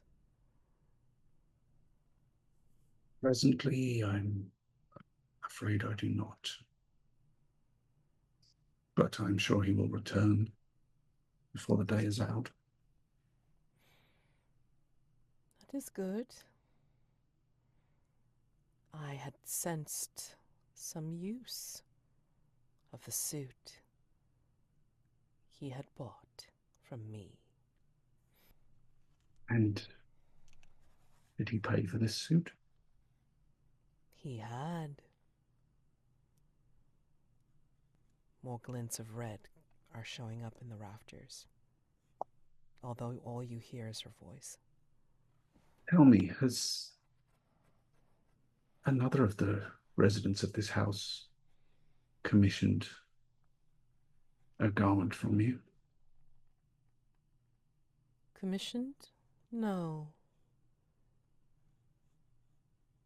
But your colleague, Marybelle, had received a dress from my shop.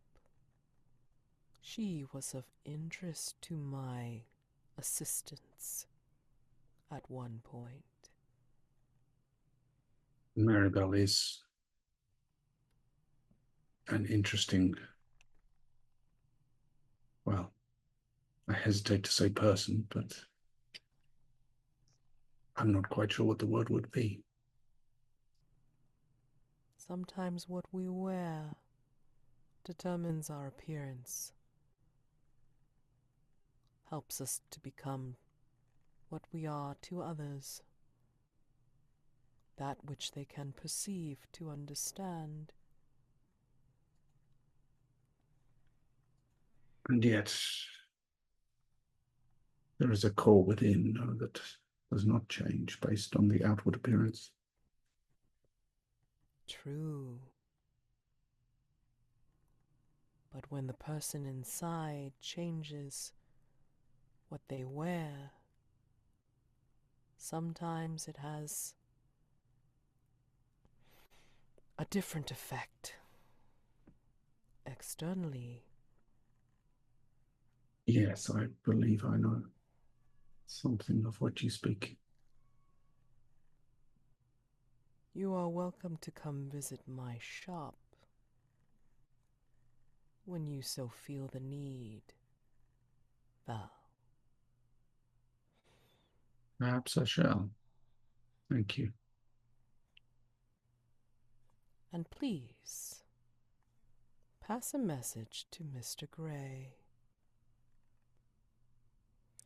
She's silent for a bit as she's contemplating what she wants to say. And then she says, My bespoke work has been changed, altered,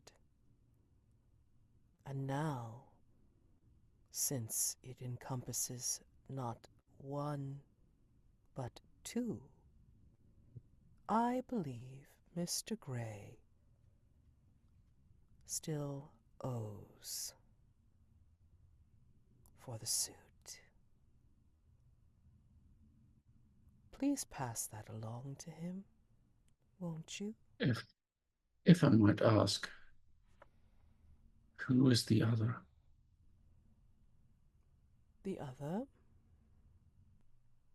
You said the suit was designed for two. No, it was designed for one, but Mr. Gray has altered its use, and now it binds two in its threads. And now Mr. Gray owes me for the second wearer. Please pass that The along. message. I shall pass the message along, but I shall leave it to Mr. Gray's discretion as to whether he agrees with your increased invoice.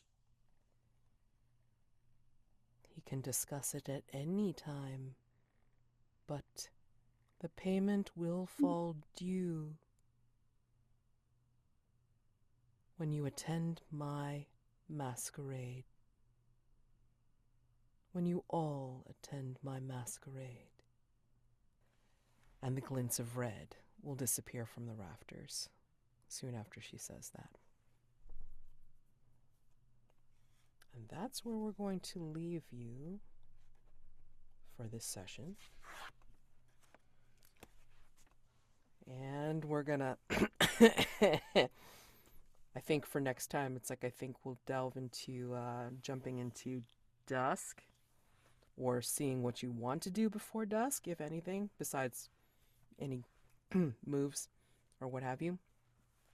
So at this point, stars and wishes. Yeah. And there is none. I messed up.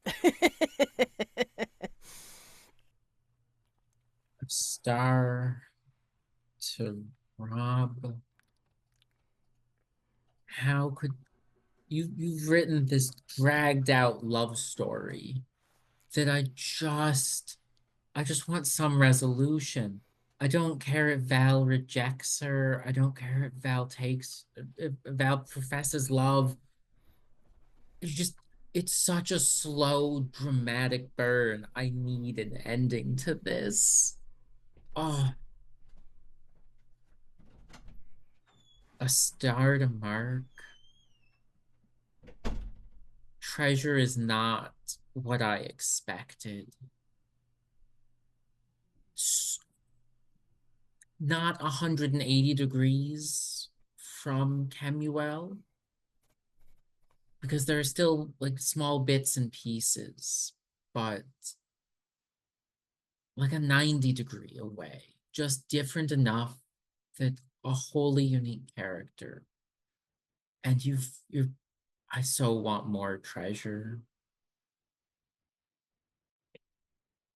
And Amanda, taking, it was such, there was so many human moments in what you did in the garden.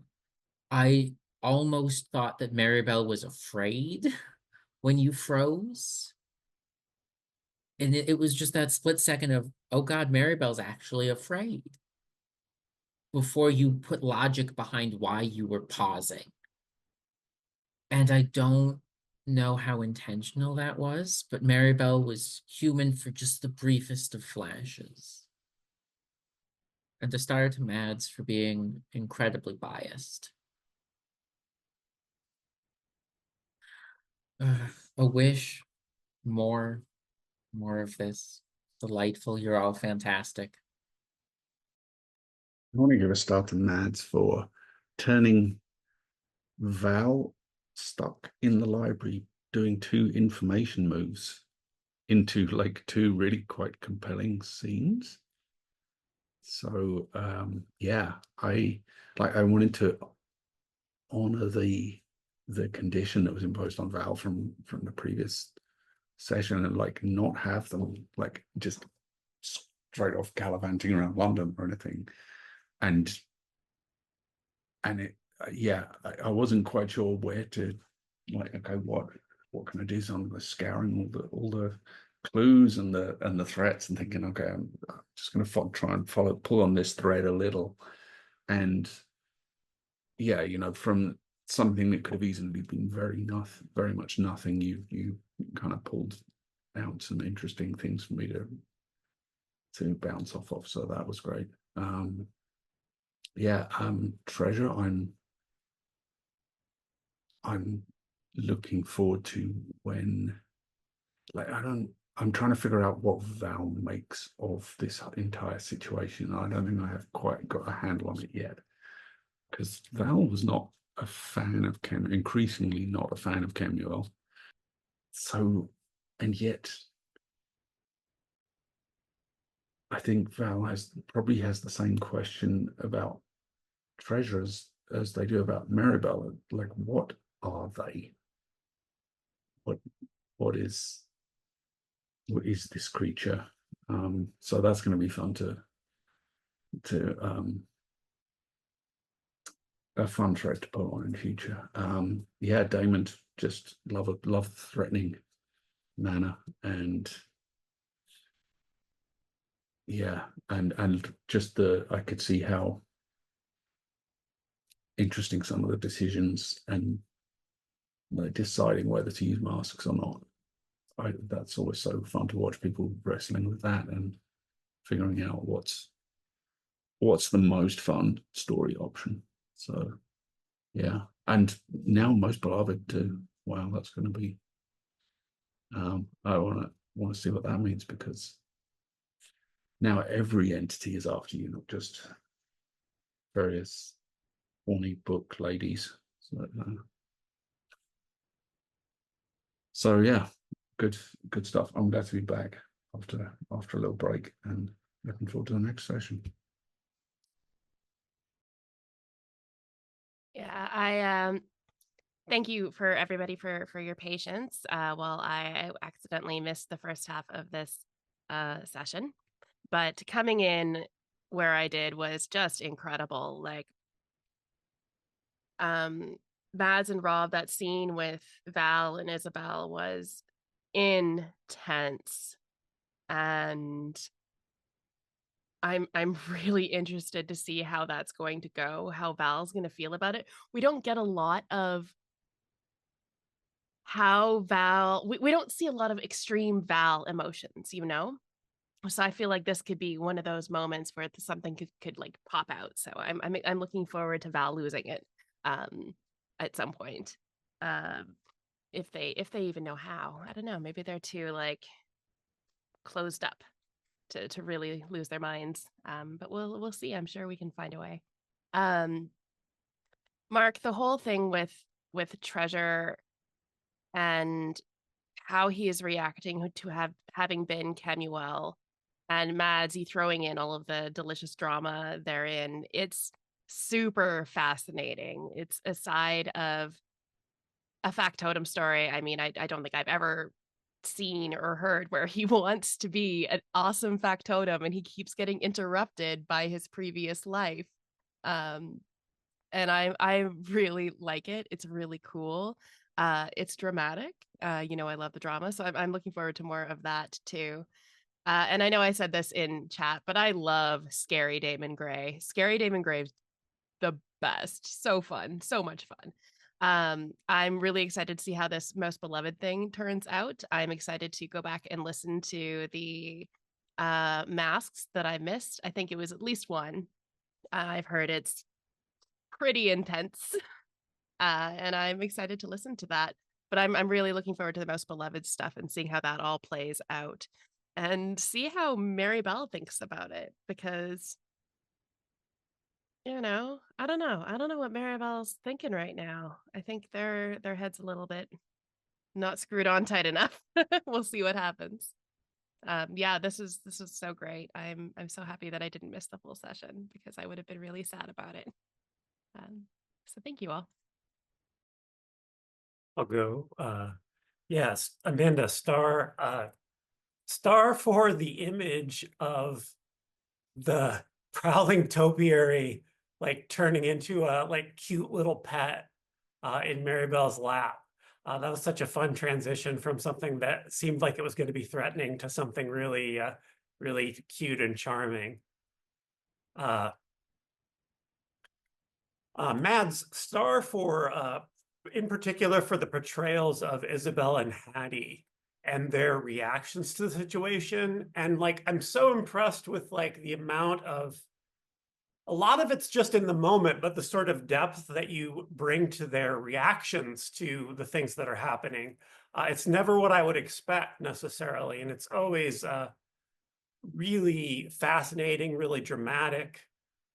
So very cool. Also star for just like really turning the screws on us. That made for a very fun session. Rob, yeah, I want to echo that scene between Valentine and Isobel was really, really rich. And again, didn't go the way that I was thinking it might. Really took some interesting turns. I love just coming out and asking, in what year were you born? To Isobel. And then just like really portraying Valentine's sort of courage or audacity in calling out Hazel Beaumont after those, there's like supernatural like glimmers, and then just to really just like sort of summon that out of the ether. It really gives a good picture of Valentine's character.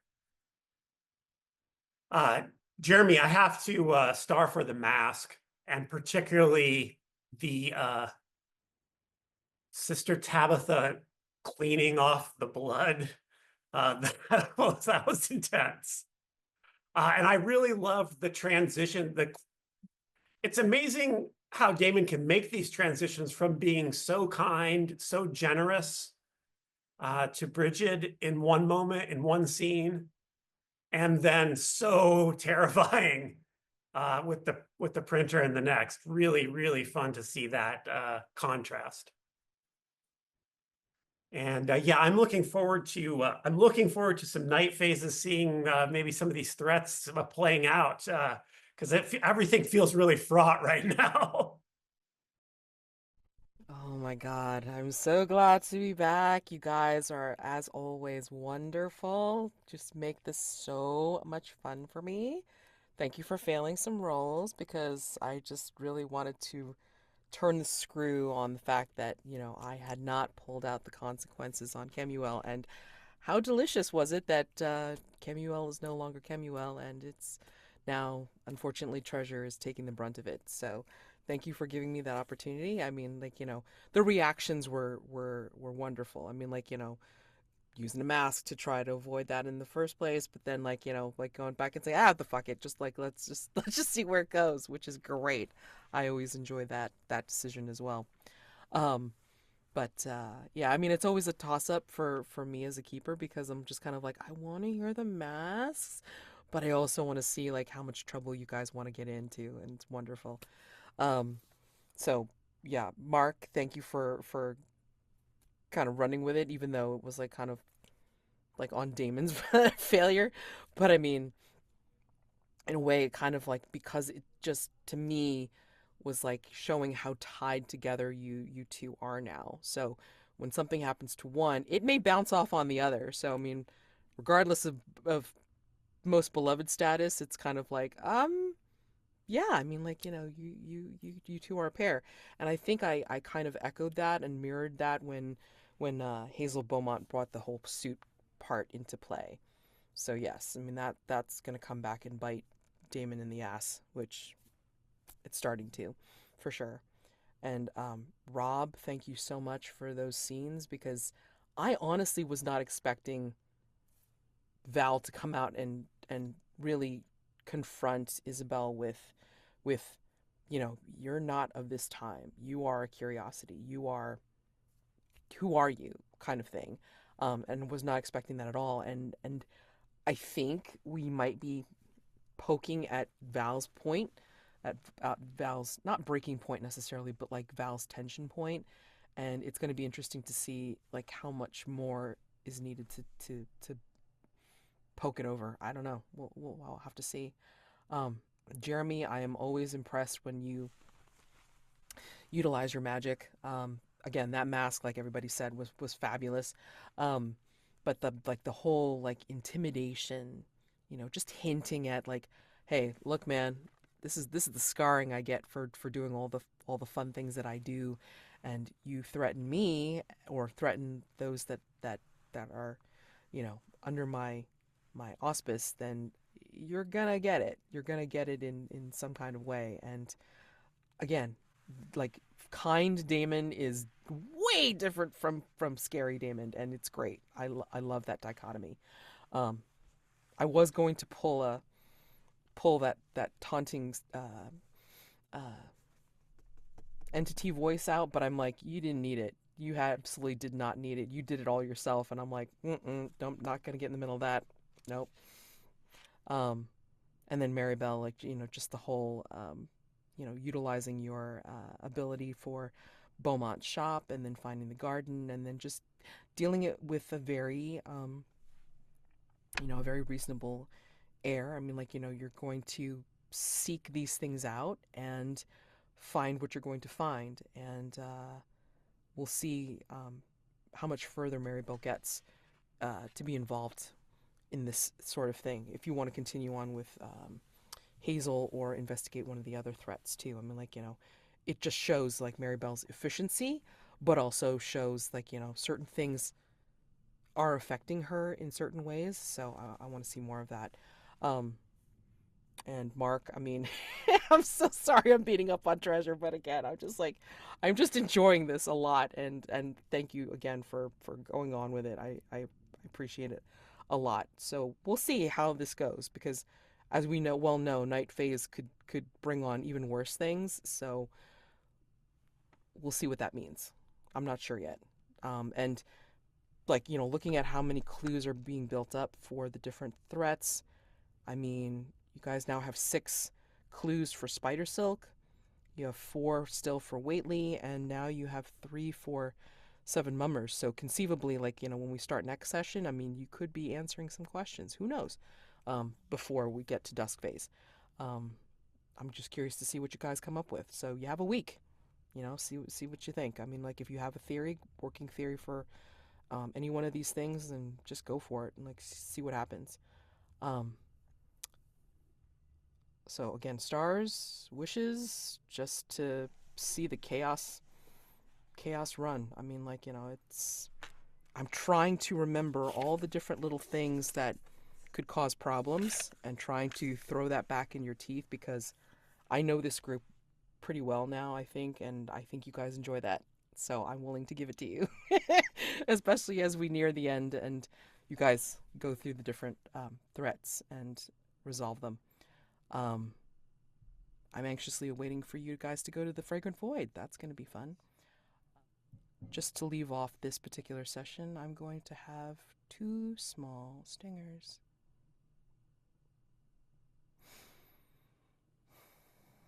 Isobel has gone to her room, while Val is still in the library.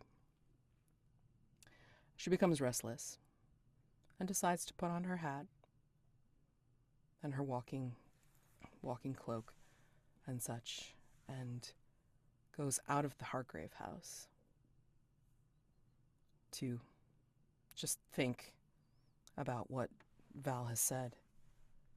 And she doesn't know where her feet take her. She's just kind of upset and confused. And then she runs into a familiar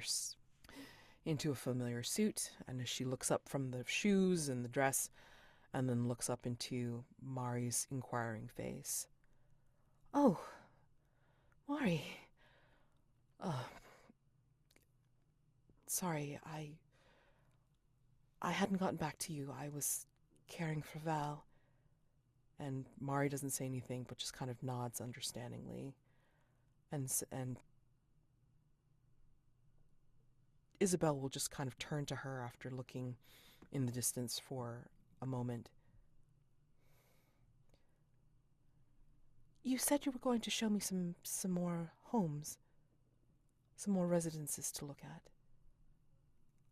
When are you free next? And we can do that soon. Cut away back to the house. And there is also someone else that has been restless. We see the veiled form of Hattie wandering the halls, checking into Kemuel's room, not going in necessarily, but just kind of at the threshold and looking inside. And then she'll wander over to the others' quarters. And then she stops outside of Daymond's. And then looks from the doorway at the witch's cupboard.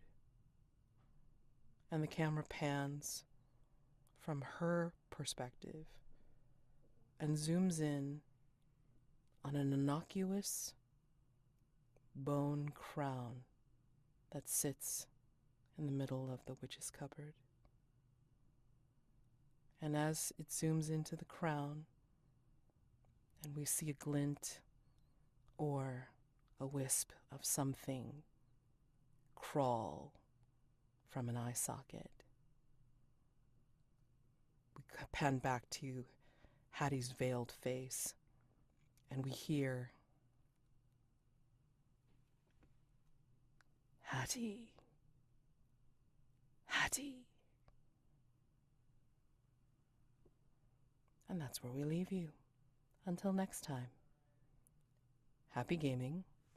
Have a wonderful week. And I will see you for next session. Bye.